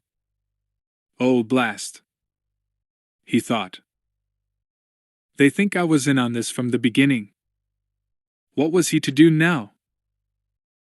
Give up his own share in the treasure room, to side with the smugglers? Most of them wouldn't lift a finger to help him out. If their positions were reversed, Han knew that. Besides, he didn't know any of them that well. Except Lando. Han shook his head and looked at Bria. Honey, why didn't you tell me what you were planning? Because you would never have gone along with it, she said. But Lando is my friend. Han shrugged. The rest of them, I barely know. But Lando. Come on, she said. Your share of the treasure room is yours to do with as you please. If you feel bad, give Lando his share later. Han thought that over, and then sighed. I'll make it up to you, Lando, he thought. The Corellian shrugged mentally as he walked away with Bria, leaving the smugglers behind. I don't like this, but what else can I do? He reflected that it was a good thing that Chewie wasn't here. The Wookiee had an overactive conscience. When Han and Bria reached the admin building, they found Chewie waiting for them, and the Falcon on the apron. Chewie demanded to know where Lando was, and Han hesitated. He's going back with Arlie, he said after a second. Fortunately, Chewie was too taken up with the treasure room to notice Han's discomfiture. Han had picked up a small thermal detonator from the rebel arsenal, and it was the work of a moment to blow the door. He stepped inside, and stood there in shock. Most of the shelves were already stripped bare. What? Teroenza must have been getting ready to clear out, Bria exclaimed, pointing. Look, it's already boxed up for us. The big rear cargo door of the treasure room stood ajar, as though some of the treasure had already been loaded, but Han didn't see a ship out there. He figured that Teroenza had summoned a ship, only to fall prey to the assassins yesterday. All right, he shouted, and swung Bria around. Thank you, Teroenza. He gave her a short but passionate kiss, then turned back to regard the boxes of booty. Okay, we'll need a repulsor lift dolly, he said. There's one aboard the Falcon. Chewie, you. Don't move, Solo, came a voice from the past. Han froze as Teroenza crawled out from where he'd been concealed behind the white jade fountain. The High Priest had a blaster rifle in his hand, and his eyes held a mad glitter that told Han there was no way to talk his way out of this one. Hands raised, the priest directed. Han, Chewie and Bria all put their hands up. Han glanced at the others, trying frantically to think of a way to get out of this. But Teroenza had the drop on them but good. I shall enjoy this, Bria and Han Solo, Teroenza said. I have summoned a pilot, and he is coming to collect me from Colony 4. I shall be free of this wretched world, and I shall have my treasure. I shall miss my mate, but on the whole, not a bad bargain. Perhaps Desaligic can use my services. Hey, Han said. Jabba's a friend of mine. You kill me, he won't take it kindly. Teroenza laughed wheezily. Hutts do not have friends, he said. Farewell, Solo. Pointing the blaster at Han, Teroenza's small, stubby finger began to tighten on the trigger. Han shut his eyes. He heard the sound of the blaster's whine. And he felt nothing. No pain. No searing heat. After a prolonged moment, Han heard the sound of a body fall with a loud thud. He shot Bria instead of me, he thought, and opened his eyes. But the body on the floor belonged to Teroenza. There was a huge, gaping hole where the priest's bulbous left eye had been. Han stared wildly, wondering if he'd gone mad and was imagining all this. What's going on? Beside him, Bria gasped. Han watched as Boba Fett stepped out of a dim corner of the room, his blaster rifle held in his arms. Oh, great, he thought. Now Fett will just kill us all. The bounty hunter kept them all covered as he walked to Teroenza's huge form, and then knelt on one knee. Keeping them covered with the blaster rifle with one hand, Fett used a vibro saw with the other. The little instrument whirred, slicing easily through flesh and bone as Fett carefully cut off Teroenza's horn. Han's head was whirling with shock. Finally, the bounty hunter rose to his feet again, and then began backing slowly away, the grisly trophy tucked under his arm. Han couldn't help it. You're leaving? He blurted. Did Boba Fett's mechanical voice hold a slight undercurrent of amusement? Han couldn't decide if he was imagining it. That's right, the bounty hunter said. The priest is a priority bounty. I'm not here for you. And, having reached the opening in the wall, Boba Fett backed through it and vanished as suddenly as he'd appeared. Han's mouth dropped open, and he felt lightheaded with relief. Bria! He yelled and grabbed her again. The three shouted and celebrated for a long moment in the deserted treasure room. Han headed off to the Falcon to get the repulsor dolly. When he returned, they spent several minutes organizing the boxes for efficient loading. Suddenly, a rebel assault shuttle settled down on the permacrete beside the Falcon. Han stared at it in surprise as Jace Pale and a squad of rebels disembarked. Bria, he said. Hey, what's going on? This is our treasure. We're taking it, and we're going away in the Falcon, right? Together, right? He looked at her, and she stared back at him.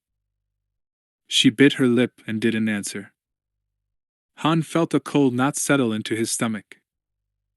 Bria, honey, remember you promised? We'd be together, right? Always. He swallowed.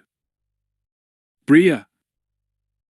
Chewie roared with anger and frustration, and suddenly Bria's blaster was there, in her hand, covering them both. Han, she said quietly, we need to talk. Han stared at Bria's drawn blaster, poleaxed. Honey, what are you doing? I need it all, Han, she said. Not for me, but for the Resistance. She waved to the rebels and they came in, took Han's repulsor lift dolly, and began stacking boxes on it. Han stared in disbelief as the first load of treasure went out the door. Bria, he said hoarsely, you can't do this. This ain't happening. You're just trying to kid me, right? I'm sorry, Han, she said. I have to take it all. Everything my teams could salvage off this wretched world. All the processed spice, all the weapons, all the treasure. I know it's not fair, but I can't help that. Did the other rebel commanders do this, Bria? Han asked. Not as far as I know, she said. But I was the one that got the communication last night, Han. Intelligence has discovered that the Empire has some kind of big project underway. Really big. So big that the fate of entire worlds could depend upon it. We have to find out what they're up to, and that will take credits. Lots of them. For bribes, surveillance, troops, you name it. I just hope what we've gotten here on Ilesia will be enough. Han wet his lips. I thought you loved me. You said you did? Another load went out the door. Han stared at it, wanting to moan aloud. Chewie did moan aloud. Bria sighed and shook her head. Yes, I love you, she said softly. I want us to always be together. Come with me, Han. You can't go back to Ner Shada now. Come with me and we'll fight the Empire together. You, me, and Chewie. We'll make a great team. We all have to make sacrifices, and we'll have made ours in giving up the treasure. You don't think I'm keeping any of this for myself, do you? Han shook his head, and his voice was very bitter. No, I don't think that, Bria. Not for a moment. He took a deep, ragged breath. Bria, I loved you. Her face twisted in anguish at his use of the past tense. Han, I love you. I do. But I can't let how I feel about you jeopardize the Rebel Alliance. This raid was a test, and we passed it. The other resistance groups are going to see that we can get tilings done. Han, we took a whole planet. This raid is going to go down in rebellion history, I just know it. Yeah, as the raid where Bria then stuck it to people who trusted her. Including the guy she said she loved. Tears welled in her eyes, broke and ran. She stepped out of the way as her soldiers maneuvered yet another load of treasure out the door. Han, please, please, come with me. You're a born leader. You don't need to live like a criminal. In the Rebel Alliance you could be an officer, and they do pay us. Not much, but a little, enough to live on. Please, Han. He stared at her coldly. She was crying so hard now that Jace Pale stepped over and took the blaster out of her hand. We're loading the last bunch of boxes now, Commander. She nodded, then tried to pull herself back together, wiping her eyes on her sleeve. Please, Han. If you're too mad now, I understand. Just send me a message. Jabba knows how to reach me. Please, Han. I'll send you a message, Han said. Remember everything I said to you that night at the blue light? Well, it was all true, and I was a fool for ever trusting you. He dug in an inside pocket and took out a small pouch. Inside was a piece of flimsy. Recognize this, huh? She looked at it, came closer, and then backed away, nodding, her face very pale and set. Yes. Well, I'm such a fool that I carried it around with me all these years. Han snarled. But as of today, I am no woman's fool, sister. No woman is ever getting to me again. Ever. With slow, deliberate movements, he ripped the flimsy into tiny pieces, then let them slip through his fingers and scattered to the floor. You'd better get in your ship and get out of here while the getting is good, Bria. If I ever see you again in this life, I'll shoot you on sight. She stared at him in shock until Jace Pale took her arm and said, Commander, we've finished loading. I understand, she said in a small, shaking voice. Han, I am sorry. I will always love you. Always. There has never been anyone but you, and there never will be. I'm sorry. Pale encircled her shoulders with his arm, and said to Han, I left you one box in your dolly, Solo. I'd advise you not to waste time here. The charges are set to go off in 30 minutes. Slowly, Pale backed out the door, keeping his blaster trained on Han and Chewie. The rebels beside the shuttle kept the Corellian and the Wookiee covered. Han stood there in silence as the rebel shuttle took off. When it was gone, he drew a deep, ragged breath, and it hurt. Another, and it hurt too. His eyes stung, but he bit his lip until the pain allowed him to gain control. Chewie, he said, this has been a great day, you know that? Chewie made a sympathetic, mournful sound. Well, we have to get moving, Han said. Tell you what, keep an eye on the time, and trot through the compound. Maybe they dropped some vials of glitterstim or something. I'll scour Teroenz's living quarters. I think he had some valuables in there. Meet me back here in 17 minutes, pal. HRRRNNNNGGGGGGH. The Wookiee took off. Han scoured the treasure room and Teroenz's apartment, finding a few odds and ends and a sobbing Ganner TOS. Han looked at the old humanoid coldly. You are lucky you never married her, he said. Get out of here, TOS. This building is gonna blow in 15 minutes. The ancient Zizhan scuttled out the door like a bug.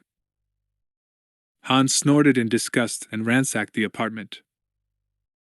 When he carried a sack of minor collectibles out to the Falcon, Han looked around for Chewie. Hurry up, furball, he thought. He went inside the ship to warm her up, and then heard Chewie's roar, demanding that Han come out and see what he'd found. Han's heart leaped. A box of glitterstim vials. He raced out of the ship, only to stop short in confusion. Chewbacca stood there with a group of big-eyed, ragged children, hollow-cheeked and scared. He held the littlest tyke in his arms. The other 8 looked to be between the ages of 4 and 12.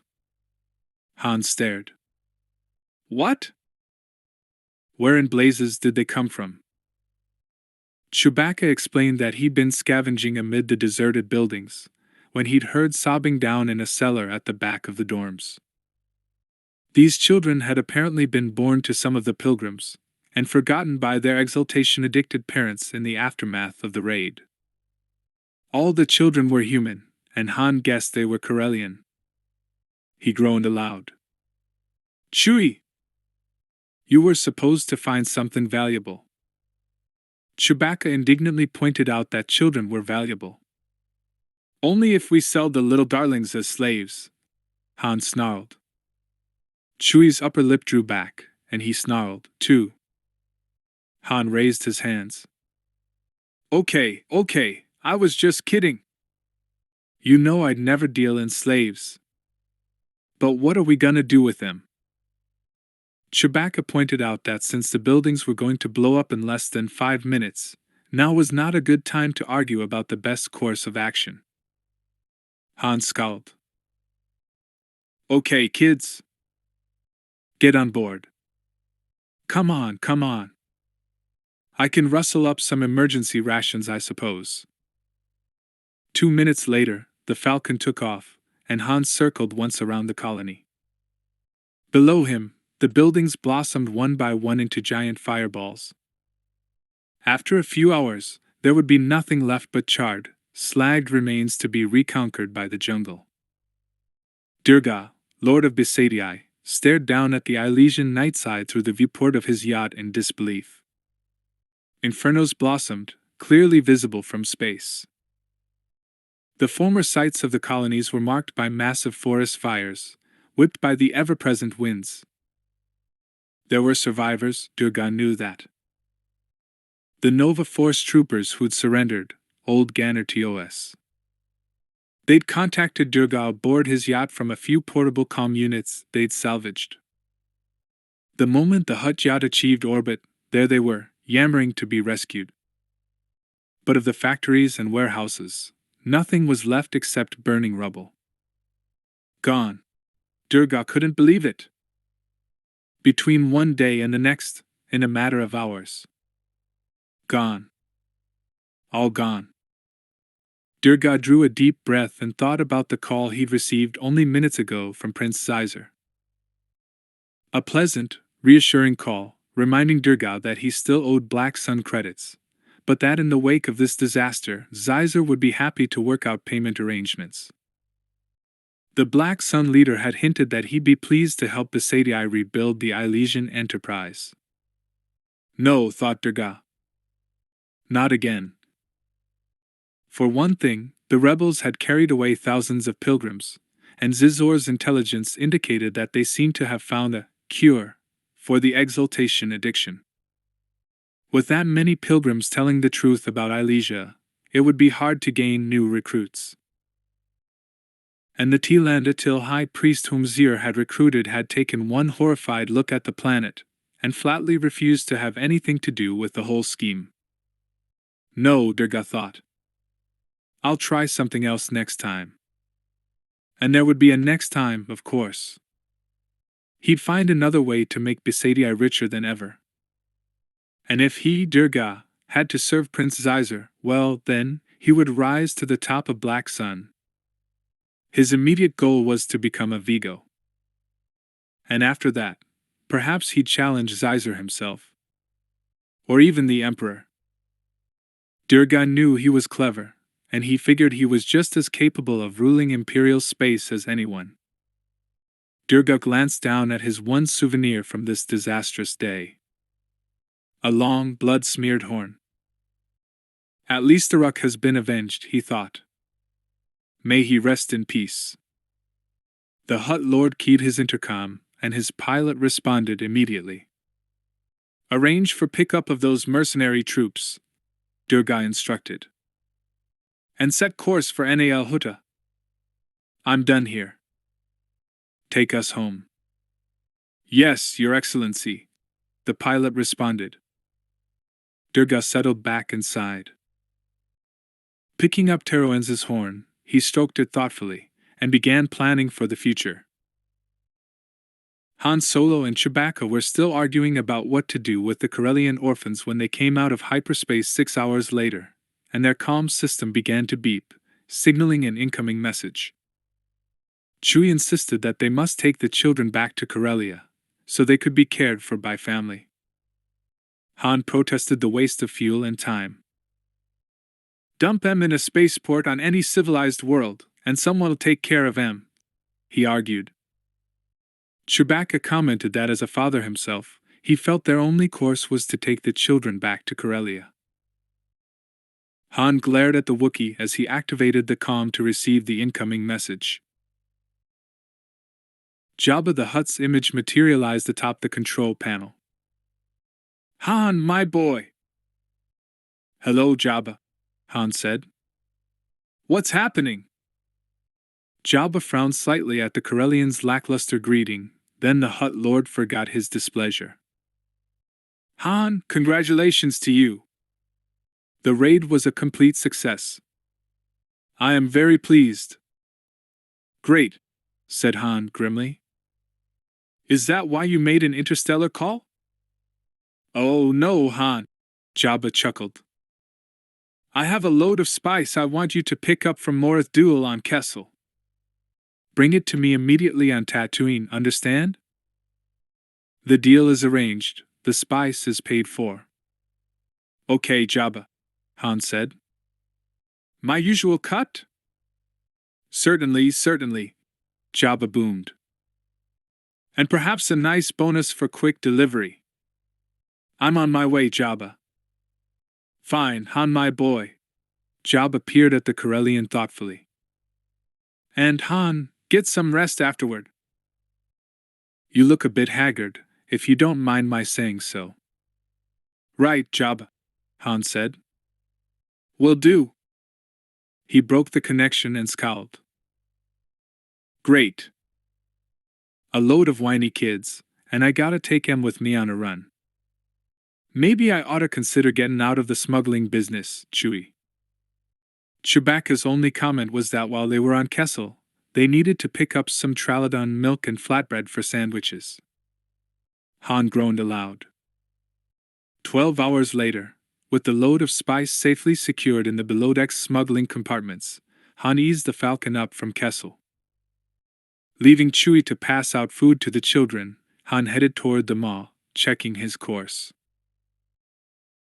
Suddenly a light flashed on his control board, and he realized that an Imperial customs ship was bearing down on him.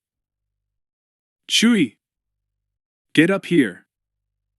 he shouted, and began pouring on speed. Moments later, the Wookiee was in the cockpit. "Strap those blasted kids in!" Han shouted. "Then get up here! We've got 2 imps on our tail, and it's gonna be a rough ride." HRRNNNNN! Han sent the Falcon hurtling along, faster even than the day he'd raced Sala. As Chewie slipped into the co-pilot's seat, Han heard a muffled squeak behind him, and glanced back to see a wide-eyed urchin staring at the Mew. "What are you doing up here?" Han snapped. "Great, just what I need. A sniveling kid." "Watching," the little boy said. "Aren't you scared?" Han grunted, flipping the Falcon up on her side to avoid a wash of ionized gas from one of the black hole clusters. The imp vessel shot at him, but it was a clean miss. "Great. Getting shot at with these kids here." "No, sir," the kid chirped. "This is neat. Can you go faster?" "Glad you like it," muttered Han. "Kid, I'm sure gonna try." He poured on the speed, skimming past the first of the black hole clusters. Their velocity made everything blur, almost as though they were going into hyperspace. Han had never gone so fast in the Falcon. "Huh!" he shouted, as they narrowly missed being pulled in by a black hole's gravity well. "Huh!" echoed the kid behind him. Han began laughing like a maniac as they hurtled along. "Like that, kid? Watch me outrun these Imperial slugs." "Go!" yelled the child. "Faster, Captain Solo!" "What's your name, kid?" Han asked as they came around the last curve of the Maw's terrible gravity wells, shearing so close that the engines strained in protest. "KRYSS Teska, sir." "And you like to go fast, eh?" "Yeah." "Okay." Han threaded his way into the pit, zipping along, and avoiding the hurtling asteroids by the seat of his pants. He realized that he was gaining on the imp. The customs ship was barely visible now. "If I can get just a little farther ahead." Sweat gathered on Han's forehead and ran down to sting his eyes, but he never eased up on his speed. The Imperial ship was far behind him now. Han ducked and dodged asteroids, and realized he was nearing the edge of the pit. "Great," he grunted. "All we gotta do is get out of here, and then make the jump to light speed." Chewie suddenly started whining and gesturing frantically at the board. Han looked at his instruments and groaned aloud. "Oh, blast! 3 imps out there on the perimeter of the pit. What else could they be doing but waiting for us? And one of them is a big sucker." Han's mind raced. "Chewie, we ain't gonna be able to outrun these imps," Han said. "And we're outgunned. But we've lost that guy on our tail, at least for the moment. I think if we can get far enough ahead, we should go ahead and dump the load just inside the pit, the way you did that time with Colonel Quirt on that other run. After they've searched the Falcon to their heart's content, we come back and retrieve the cargo. What I say?" Chewie was in full agreement. "Okay, take over. We gotta do this real fast," Han said. "Here's the coordinates. HRRNNNNNHH." Leaving the Wookiee to head for the coordinates he'd selected, Han raced back to the passageway with the secret compartments, with KRYSS in hot pursuit. "You kids, give me a hand here," he said, getting out coils of wire. Several of the children assembled and stood there, staring at him. "What are your names?" Han said. "Cat-He, sir," said a young girl of perhaps 12 or 13, with a long blonde braid of hair. "I'll help." "I'm Time," said a small boy. "I'm Aaron," said a dark-haired child.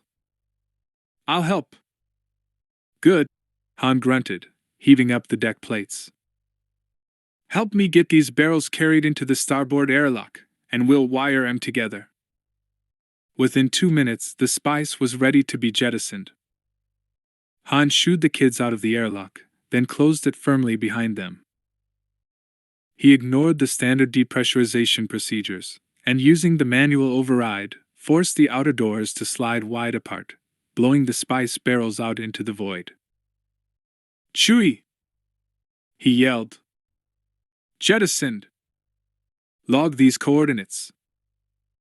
With luck, Han should be able to track the spice's progress and find it again after a little searching. The barrels themselves were made of an alloy that would show up on his sensors if he got close enough. It was the best he could do, under the circumstances. Han ran back up to the cockpit, and raced back along his course, so he'd emerge from the pit approximately where they'd be expecting him to. As he headed out of the pit, the Imp Customs ship came hurtling up from behind him. Han looked at Chewie. That was close. Han's comm unit began signaling, and he activated it. "Unidentified ship, prepare to be boarded," an angry voice said just as Han felt the Falcon seized by a tractor beam. "This is the Imperial Light Cruiser Assessor. Offer no resistance, and you will not be harmed." Han sat there, with the kids clustering around him in the cockpit, watching as the Falcon was drawn toward the big Imperial ship. "Kids, let me do the talking," he said. Moments after docking, the Imperials were at the Falcon's airlock, demanding to be admitted. Han sighed and got up to let them in, with a trail of children tagging along behind him. The Imperial captain himself was part of the heavily armed boarding party. "Captain Tybert Capicat," the balding man with the supercilious air said, looking at Han as though he were a particularly unappetizing sight. "Captain Solo, you stand in suspicion of smuggling spice from Kessel. I am authorized to search your ship." Han waved at the interior. "Search away," he said. "I got nothing to hide." Capicat sniffed and managed to stare down his nose at Han, even though the Imperial officer was several centimeters shorter than the Corellian. The captain beckoned a scanning crew into the ship. "Search every millimeter," he ordered. "I want that spice." Han shrugged and stepped aside. The Imperials searched, and searched, and searched some more. Han and Chewie winced as they heard crashes from the lounge and the aft cargo compartment. "Hey!" Han protested. "I'm just an honest trader. I'm an Imperial citizen, you can't trash my ship like this." "Honest trader," Capicat sneered. "If you weren't running spice, then what were you doing?" Han thought fast. I was talking these kids back to Corellia," he said. "You see, there was this big rescue operation on a slave world, and these kids got left behind. So I brought 'em with me." The captain glared at Han. "Corellia is that way," he said icily, pointing aft. Han shrugged. "I had to stop off and buy food. Didn't I, kids?" "Yes," lisped little Time. "We was hungry. Captain Solo saved us."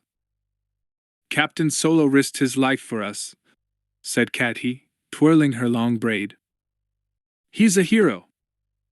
"He saved us," Aaron said. "We was gonna get blowed up."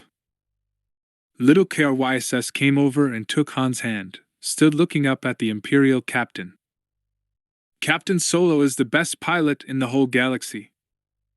He sure can outrun those Imperial SL, Han managed to put his hand over the boy's mouth just in time. Heh, he chuckled, grinning weakly. Kids, they say the craziest things. You a family man, Captain? Capicat was not amused. Finally, the scanning crew returned, not looking pleased. Sir, we found nothing. We made a thorough search, Captain.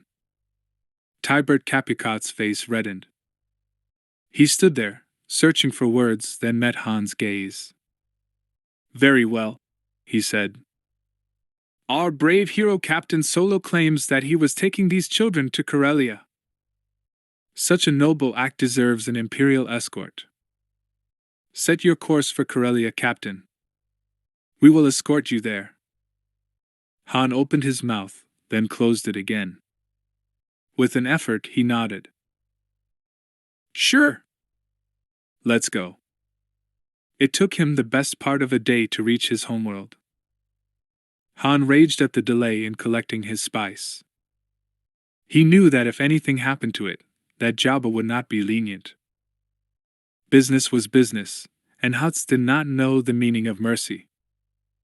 When he reached Corellia, he found that the imps had broadcast his arrival ahead of them, and there was a media blitz waiting for them.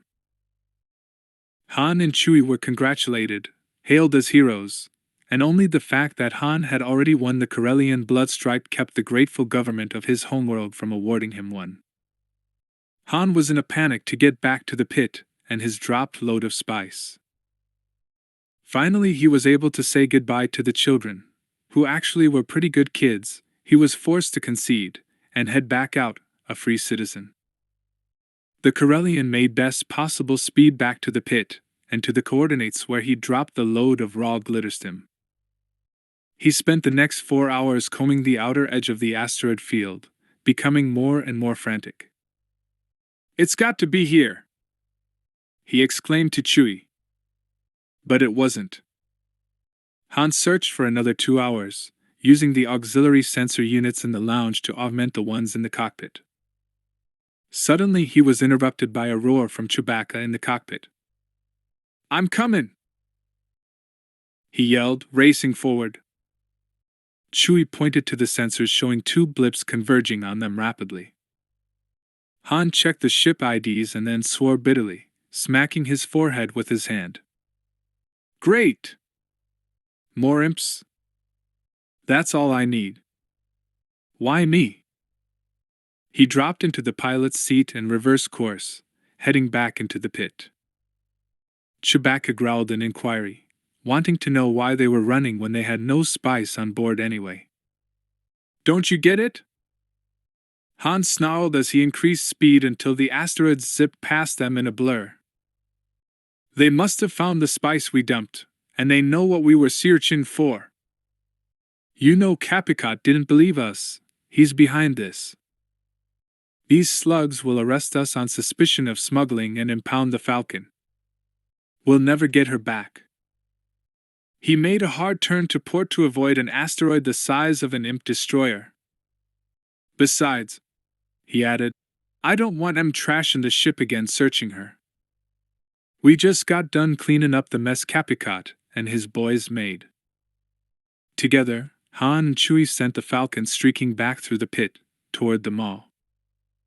His pursuers were 2 Imperial Terrace ships, and they followed him with reckless determination. Han's hands moved over his controls like a man possessed as they skimmed and flipped their way through the treacherous asteroid field. Chewie was howling aloud with terror at the chances his partner was taking. Shut up, fuzzface! Han yelled. I gotta concentrate. Chewie's howls dropped to moans, possibly prayers. Han was too busy to listen. They were nearing the end of the pit, heading straight for the mall. Chewie, I'm gonna have to shave the belly armor right off the Falcon, and hope those imps won't want to mess with these black holes, Han said tightly. Those slugs are not giving up. Chewbacca henned in despair. I can't help it. They're not getting the Falcon. The 2 Imperial ships stuck to the smuggler vessel as though they were hooked by tractor beams. Han and Chewie worked frantically over the Falcon's control board, adjusting their course, speed, direction, shielding. In desperation, Han sent the Falcon closer to the black hole clusters than any sane person would ever go. Only the ship's breakneck speed might save them. The Millennium Falcon skimmed so close to the black holes in the maw that only her terrible velocity kept her from being captured and sucked in. The watching eyes of the accretion disk seemed to widen and narrow as the Falcon soared and swooped in and around the treacherous gravity wells. The Imperial ships hurtled after him at top velocity. Han did an impossible spin, flip and swoop as he came around toward the last of them all. Studying his instruments, Han saw that one of the pursuing Imperial ships, the smaller of the two, hadn't been able to duplicate his maneuver. The ship vanished into the embrace of the black hole's accretion disk with a tiny, ignoble flare. "Yes," he said fiercely. "You're not getting me. Not today, not ever." Now the last Imperial ship was falling behind, and the Falcon was nearly out of the maw.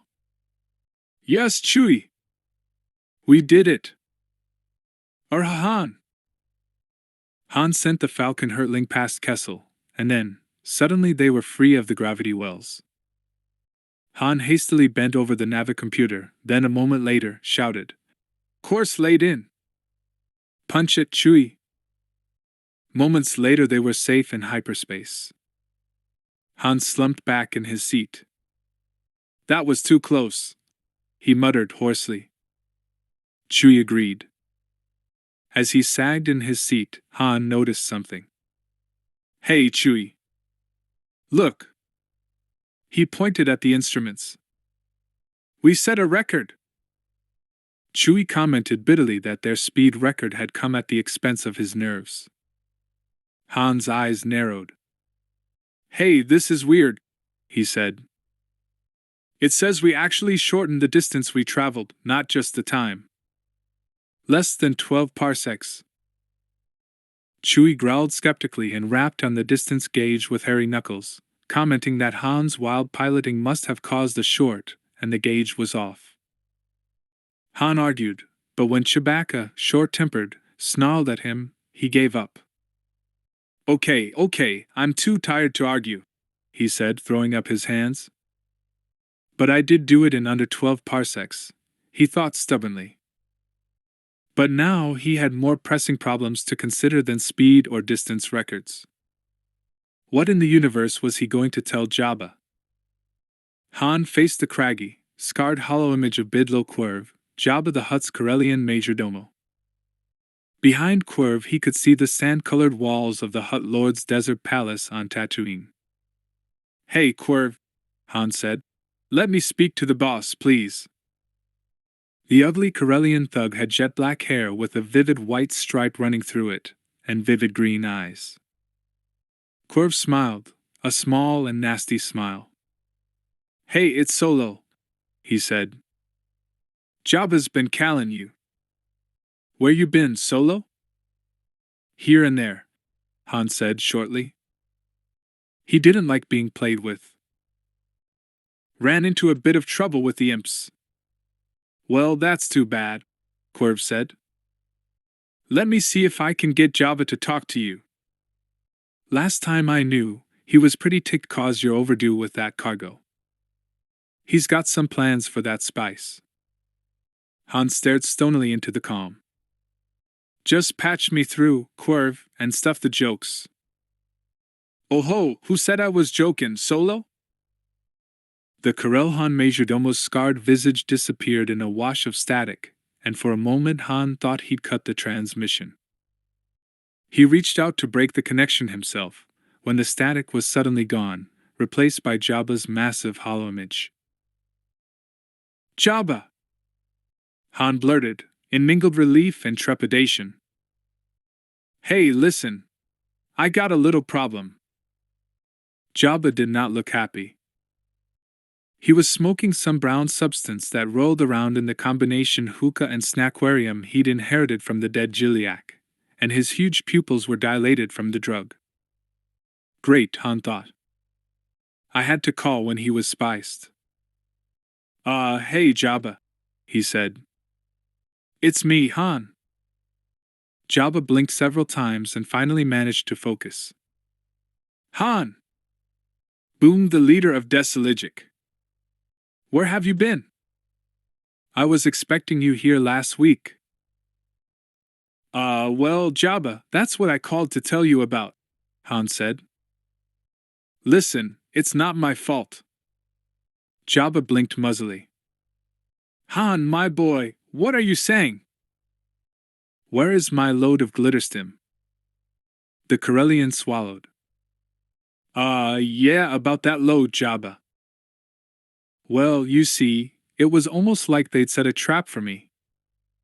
The imps were waiting and The customs officials have my spice? Jabba roared, so loudly and suddenly that Han couldn't help flinching back. How could you, Solo? No! No, no, Jabba! Han cried. They didn't get it. Honest, they've got nothing on you, nothing.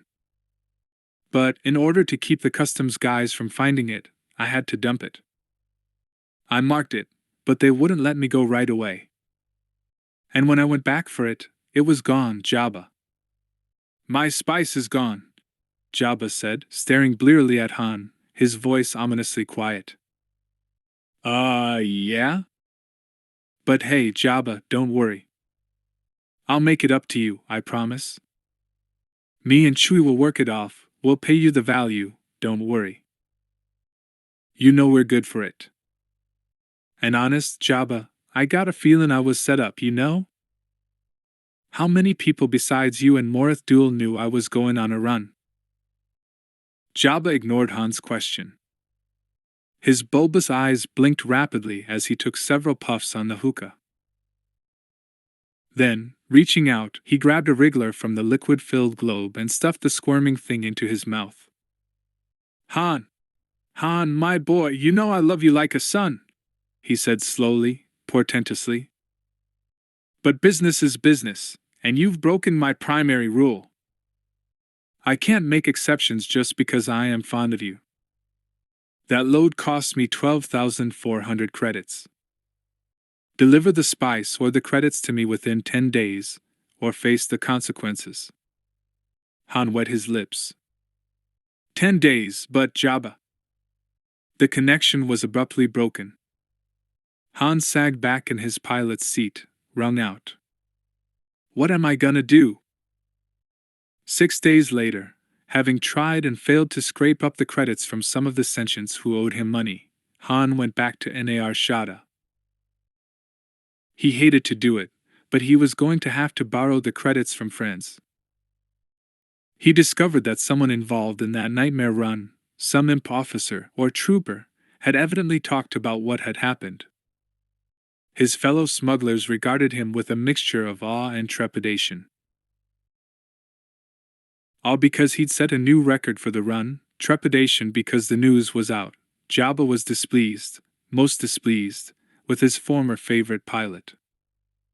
Shug was off-planet, and Han cursed when he discovered that the Master Tech was gone.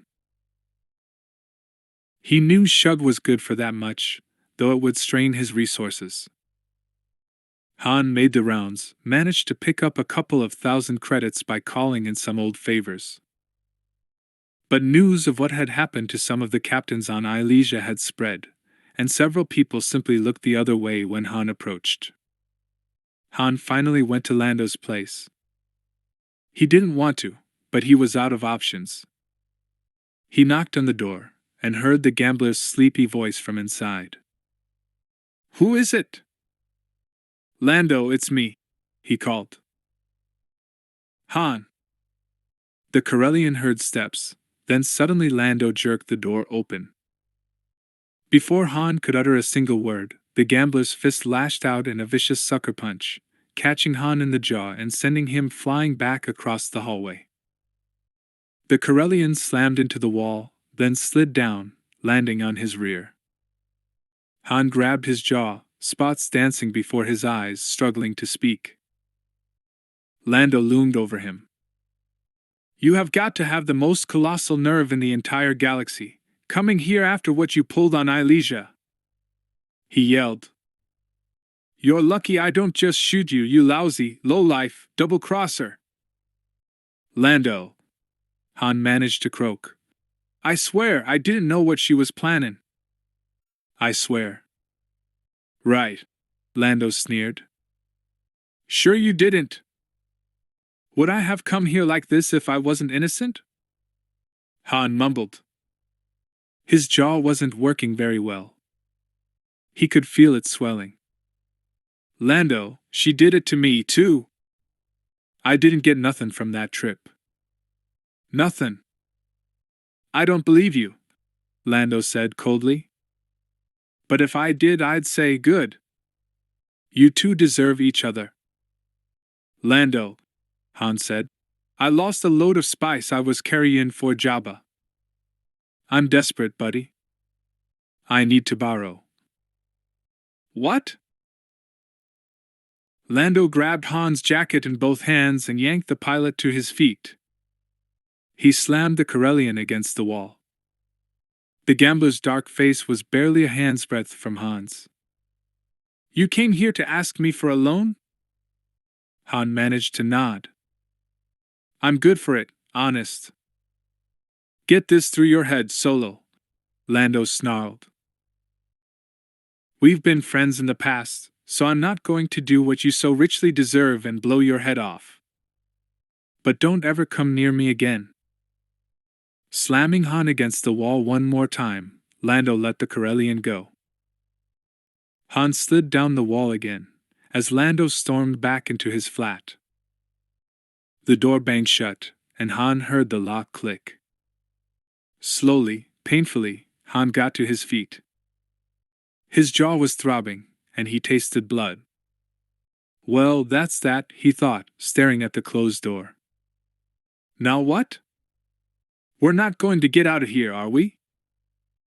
Commander Bria then ignored the barely audible question as she ducked down behind the pile of rubble and ejected the spent power pack from her blaster.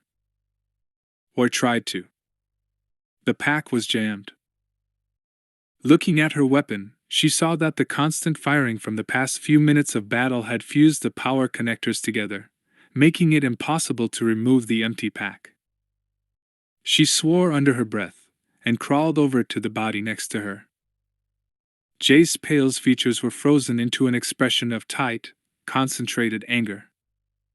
He died fighting, the way he would have wanted to go. Grabbing his weapon, she eased it out from beneath his body, but before she had it all the way out, she saw the barrel was fused. It was as useless as her own. Glancing over at the pitiful remains of Red Hand Squadron, Bria said, Anyone who can, give me cover. I've got to scrounge me up something to shoot with. Joanne nodded and gave her a thumbs up. Ready, Commander. I don't see anything moving out there at the moment. Okay, Bria said. Tossing the useless weapon aside, the rebel commander peered carefully over the rubble, then stealthily slid around to the side, out from behind her cover. She didn't bother getting to her feet, not sure that her wounded leg would support her. Instead, she scuttled forward on hands and knees, keeping low, through the ragged hole in the outside wall of the half-destroyed Imperial Comm Center where they were making their last stand. A few meters away, an Imperial trooper lay, a hole still smoldering in his breastplate. Quickly, Bria crawled over and stripped the dead man of his weapon and spare power packs, noting wryly that the trooper must have used all his grenades before he'd been shot. Too bad. I could have made good use of a couple of grenades. Bria thought about taking the man's body armor, but it hadn't done him any good, had it? Here, outside the remains of the Imperial Comm Center on the restricted world of Tapua, she could hear better. And breathe better, too. The stench of battle was replaced by a cool night breeze. Bria crouched behind a fallen block of permacrete, daring to pull off her helmet for a second, then wipe her grimy face. She sighed with pleasure as the gentle breeze cooled her sweaty hair. The last time she'd felt a cool, pleasant breeze like that had been on Tagoria. Where are you, Han? She wondered, as she often did. What are you doing right now? She wondered if Han would ever know what had become of her. Would he care if he did? Did he hate her now? She hoped not, but she would never know. Bria thought about that day on Ilesia, and wished things could have been different. Yet, if she'd had it to do over again, would she have done things any differently? She smiled sadly. Probably not. The credits she'd raised had come in handy, and had led directly to this assignment. Torbil and the other rebel leaders had sent intelligence units to infiltrate Raltier, and they'd discovered that the Empire was shipping vital plans for its new secret weapon to its records center on Taprawa. Torbil had been straight with her when he discussed the mission, using terms like recovery iffy and expendable. Bria had known what she was getting into, but she'd volunteered Red Hand Squadron anyway. She knew they needed the best for this job, and she was confident her people could deliver. And they had. This was the biggest anti-imperial offensive of the resistance so far, a coordinated offensive assigned to transmit the plans for the latest imperial secret weapon. Bria didn't know all the details, but her assignment had been to seize this imperial comm center on Taprawa and hold it, while the comm-text transmitted the stolen plans to a rebel courier ship, a Corellian corvette that would, accidentally, pass through this highly restricted star system. When Torbil told Bria that the Rebel Alliance needed volunteers to accompany the intelligence team to Taprawa, to hold off the imps while the comm-text did their job, Bria hadn't hesitated before volunteering. "Red Hand will go, sir," she said. "We can handle it." She looked out across the plaza, seeing the carnage of war reflected dimly in the streetlights. Bodies, overturned ground cars, wrecked speeders, the place was a mess. Bria thought about Ilesia, reflecting that place had been an even bigger mess, and she was proud that she had some responsibility for that. Glancing up at the sky, she thought about retribution. They'd lost contact with her, and Bria feared the worst. Time to get back to work, she thought, and crawled back into the wrecked comm center. Hearing the deep thrum of heavy repulsor lift units behind her, Bria sheltered behind the wall and peered out. Looking up, she saw the faint glint of light from the armor of a massive rectangular object floating above the permacrete of the ruined plaza. The Imperial Heavy Armor, one of the floating fortress class units, settled down into a covered position behind the remains of the communications and sensor tower, obviously getting ready for yet another assault on Red Hand Squadron, or what was left of it. Bria scrambled backward, crawling quickly, to pass the word to her remaining troops. "Listen up, people," she said to the survivors, so few, who were sheltering behind the barricade. She began passing out the power packs, dividing them up equally. "They're coming again. We've got to look sharp, hold them off as long as possible." They didn't talk, just nodded, and prepared to go to work. Bria was proud of them. Professionals. Dedicated professionals. It won't be long now, she thought, finding a good spot for herself behind the barricade. "People," she said aloud, "has everyone got their lullaby?" Murmured assents. Bria checked her own. She'd stuck the tiny pill to the collar of her fatigues, so that all she had to do was turn her head and stick her tongue out to get it. You never knew if your arms would be working, after all. "Come on," she thought to the Imperials. "It's rude to keep us waiting." What the imps didn't know was that they were already too late. Red Hand had managed to hold the Imperial reaction force at the outer perimeter, while the rebel comm-text transmitted the plans to the courier vessel. It had been close. The imps had chopped the comm/sensor tower in half just seconds after the transmission had ended, but Bria had seen the acknowledgement from Tantive 4 with her own eyes. Transmission complete. Bria had also seen, before the sensors were cut off, the image of an Imperial Star Destroyer closing in on the Rebel blockade runner. Had that courier gotten away? She'd never know. Bria wondered exactly what they'd been transmitting, but knew she'd never know that either. As it was, she and her people knew too much. That's why they couldn't risk being taken alive. Not that the Imperials seem inclined to take prisoners anyway today, she thought. As she bent down to check the bandage around her thigh, the trooper next to her voiced the same quiet question she'd refused to answer earlier. We're not going to get out of here, are we? Bria looked at him, pale under his battered helmet, his eyes wide and staring. SK-Cot was a good trooper, loyal to her, loyal to their cause. But he was so young. Still, he deserved a straight answer. No, we're not, SK-Cot, Bria replied. You know that. The imps have destroyed our ships. No retrieval. And even if we didn't have orders to hold this comm center for as long as possible, there's nowhere for us to go on this world. Even if we could get past the troopers, we've got no transport.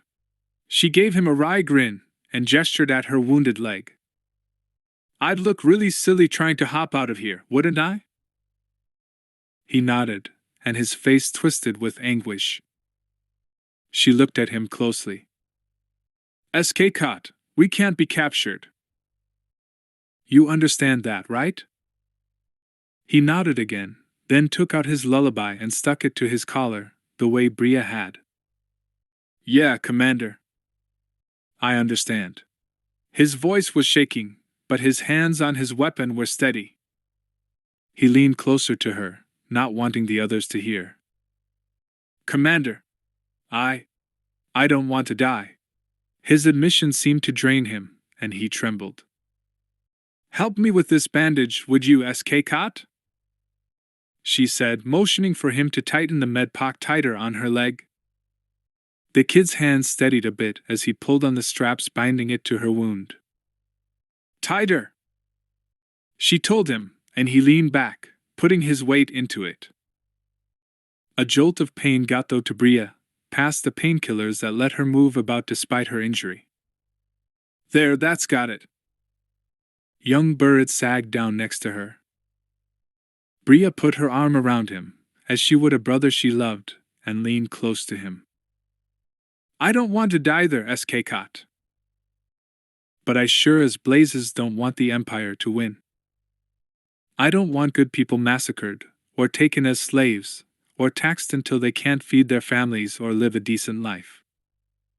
Or just murdered by some Imperial moth who woke up cranky that morning. SK-Cot smiled slightly at her turn of phrase. So it's okay that we're not going to get out of here, right, SK-Cot? It's okay that we're going to go down doing our jobs, because they... She jerked her chin at their dead comrades. Did theirs. We can't let them down, right? Right, Commander, SK-Cot said.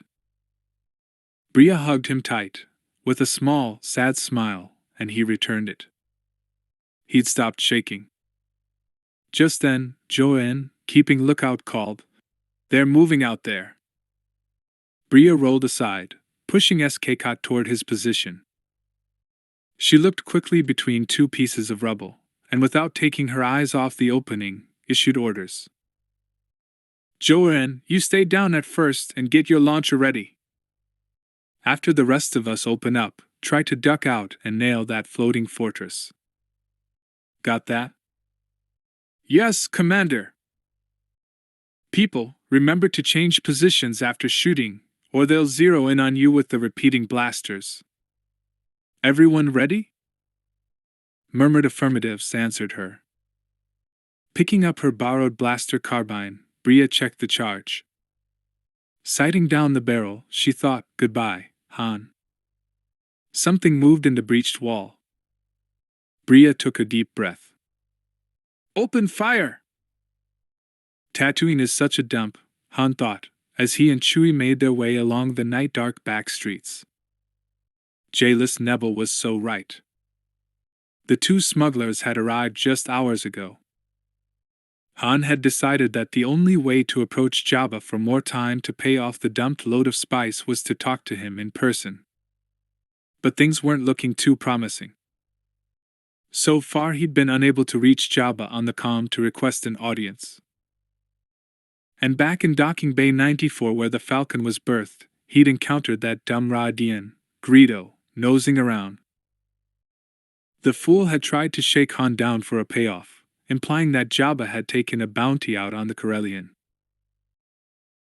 As if echoing Han's thoughts, Chewbacca observed quietly that word was out on the streets that the Ra-Dian kid, Greedo, was hanging around in the company of a has-been bounty hunter, one Warhog Goa. Han snorted. Chewie, you know as well as I do that Jabba's just sending us a little message, hiring that dumb thug, Greedo. If Jabba really wanted me dead, he'd hire somebody competent to do the job. Greedo's so stupid he couldn't find his behind with both hands and laser torch. HRRNNNNN. Chewbacca also had a low opinion of the Ra-Dian. Han had a few spare credits, and he'd decided to check out the local games of chance. Maybe he could win enough credits to make a substantial down payment that would satisfy Jabba for the moment, then he could concentrate on scraping up the rest of the credits. They walked into the Crate Dragon Lounge and stood looking around. Over in the corner, sure enough, there was a sabacc game in progress. As Han and Chewie approached, the Corellian looked more closely at one of the players, a slender man with red hair and regular features. "Hey!" Han exclaimed. "Small universe! How are you, Dash?" Dash Rendar looked up, gave the Corellian a wary smile. "Hey, Solo!" "Hey, Chewbacca! Long time no see. What's this I hear about some caper on Ilesia?" Han groaned aloud. Dash Rendar gestured to empty seats, and Han and Chewie took them. "Deal me in, gentles," Han said, digging out a handful of credits. "Chewie, you wanna play?" The Wookiee shook his head, and wandered off to the bar in search of liquid refreshment. Han glanced at Rendar. "Hey, Dash, where'd you hear about the Ilesian raid?" After the way people had treated him on Nar Shaddaa, it felt good to run into someone he knew who was still speaking to him. "Oh, I ran into Zeen Affit and Kadium Buell last week, and they told me," Rendar said, dealing card chips. "They said their group of rebels treated them square, but the ones you had thrown in was stiffed everyone. That true?" Han nodded. "Yep. True. They stiffed me, too, but nobody will believe me." He scowled. "But I ain't lying when I say it. Jabba's on the verge of taking out a real bounty on me, 'cause I can't pay him what I owe." Rendar shrugged. "Tough luck," he said. "Personally, I make it a policy never to get mixed up with those rebel groups." "Well, that's always been my policy too," Han said. "But this seemed like such a sweet deal." "Yeah, Kadia and Zeen were real happy, throwing credits around like they were band of fodder," Rendar said. They'd only been playing for a few minutes, and Han was losing, when he felt a tug on his sleeve. He looked down to see a little charter fan standing there. "Huh!" She squeaked at him, and Han frowned. He wasn't too good with her language. "Cabe says there's someone outside wants to see you," Rendar translated. "Jabba. Jabba finally got my messages and wants to see me," Han thought. "He's sent someone to bring me to him.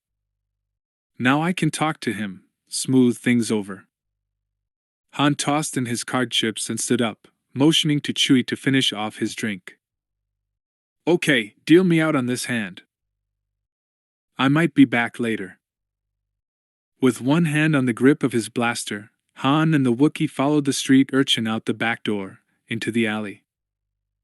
They stood there for a second, looking around, but saw no one. Suddenly Chewie whirled. RRRHHHHH. It's a trap, Han realized at the same moment. The Corellian's hand dropped to his weapon, but before he could draw, he heard an all too familiar voice. Freeze, Solo. Drop the blaster. And tell the Wook that if he moves, you're both dead meat. I'd like another Wook scalp for my collection. Chewie! Han spoke sharply to the snarling Wookiee. Don't move! Slowly, Han drew his blaster, let it drop from his fingers into the dusty alley. Both of you turn around. Slowly. The Corellian and the Wookiee obeyed. Boba Fett stood there, in the dim recesses of the back street. Han knew that he was a dead man. Jabba must have decided to hire a real bounty hunter to make sure the job got done right. Han tensed, but Fett didn't fire. Instead, his artificially filtered voice reached the Corellian. Relax, Solo. I'm not here for a bounty. Han didn't relax, only watched in wonderment as Fett tossed Cabe a credit. The urchin scampered forward and caught it, then vanished into the dimness, chittering happily. You're not here for a bounty? Han said. Hua? Echoed Chewie, as amazed as his partner. Jabba told Greedo there was a bounty on you, Fett said. But he's just using that idiot to keep you on your toes. A reminder that he's serious about you paying up. If Jabba really wanted you dead, you know who he'd hire. Yeah, Han said. You got a point. He hesitated. So, why are you here? I landed an hour ago, Fett said. I made someone a promise, and I always keep my word. Han frowned. What are you talking about, Fett?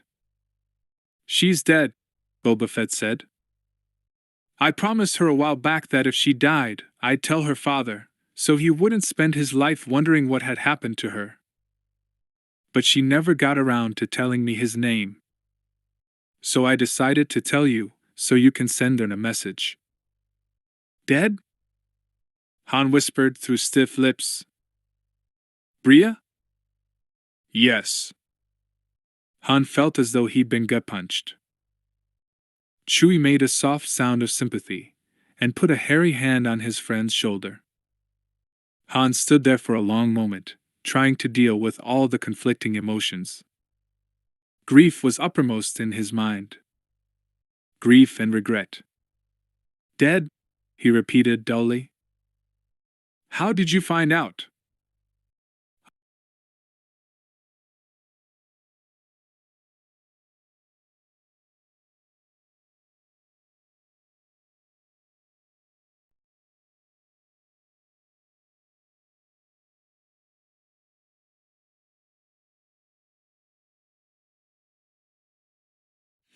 Bria then died 36 hours ago. The Imperials have a confirmed ID on her body. Her squadron was playing rear guard during some intelligence operation. Han swallowed. Don't tell me she died for nothing. Did they attain their objective? I don't know, the mechanical voice said. Someone has to tell her father, Solo. I gave her my word, and I always keep my word. Han nodded dully. I'll do it, he said. Rendar knows me. This is gonna hit him hard. He swallowed, and it hurt his chest. Chewie whined softly. Good, Fett said, and the bounty hunter took a step back into the shadows. A moment later, Han and Chewie were alone.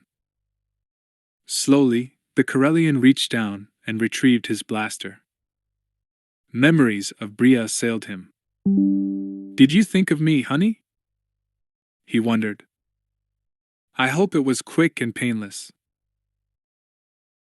Han's steps came slowly as he and Chewbacca turned and walked to the mouth of the alley, and then turned onto the street. He had to find someone who'd let him use a comm unit. He had a very important message to send. The next day, Han made his way through the baking streets of Mos Eisley Spaceport, wishing he'd worn a short-sleeved shirt instead of his grimy white one with his battered old black pilot's vest. Within 10 minutes of being out on the street, he had 3 different sentients come up to him, each with a warning that Greedo was out looking for him. Han nodded, thanked each of the informants, flipped each of them a desicard. It never hurt to have good contacts. The midday glare was painful to human eyes, and Han squinted as he walked. There are a lot of imp stormtroopers out, he thought, watching several squads trot by. Wonder why? The sight of the blaster rifles they carry made him think of Fett and last night. After leaving the bounty hunter, Han had found a bar owner who'd allowed the Corellian to use his comm unit, in return for a couple of credits. The Corellian had carefully recorded a message to Rendern. It had been hard to know what to say. In the end, he'd settled for, "Sir, this is Han Solo. I know you remember me. I have some bad news for you, sir. Bria is dead. She died bravely, though. You can be proud of her. She didn't want you to always wonder, so she asked someone to give you the message. Sir, I'm sorry. I know she loved you." Han Solo out. Han took a deep breath and said his own, silent, farewell to Bria Durin. Rest in peace, Bria, he thought. Goodbye, babe. He reminded himself that Bria was part of the past. There was no use dwelling on painful memories. I have to concentrate on the present. Today he needed to see Jabba, that was for sure. And he had to find some work. Any work. He knew that Chewie was probably over at Kalman's cantina. Kalman was some kind of distant relative of Chewie's, along with half of Kashyyyk. Han headed over to Kalman's. Even at this midday hour, Kalman's was bound to be jumping. Han could hear the jizz band tootling away as he approached the entrance. Inside, it was dim and comparatively cool. Han took a deep breath, scenting intoxicants from a dozen worlds. He walked down the steps, nodding at Wuther, the sour, ugly bartender. Wuther jerked his head to his right, and Han reflexively looked over that way. Chewbacca was heading purposefully toward him. The Wookiee was plainly excited and pleased about something. He stopped Han by the entrance and conferred with his partner in low-voiced grunts and moans. Han tilted his head sideways and peered past the Wookiee at 2 humans who were standing at the bar. "A charter?" he said. "Well, hey, that's better than nothing." "Good work, Chewie." "Is that them? That old guy in the Jawa robe, and that kid in the moisture farmer's outfit?" Chewie nodded, commenting that even though the old man looked harmless, he dealt effectively with Dr. Evazan and Ponda Baba just moments before, and used a most unusual weapon to do it. Han frowned, impressed.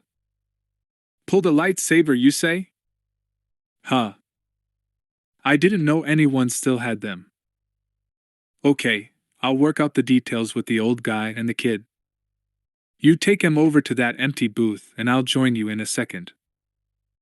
Han paused for a moment to check out Kalman's as Chewbacca ushered their prospective customers over to the corner table. Good. No sign of Greedo. Then he started across the crowded cantina, where Chewie, the old man, and the boy sat waiting. The beginning. End of Star Wars Rebel Dawn Han Solo Trilogy Book 3 by A.C. Crispin.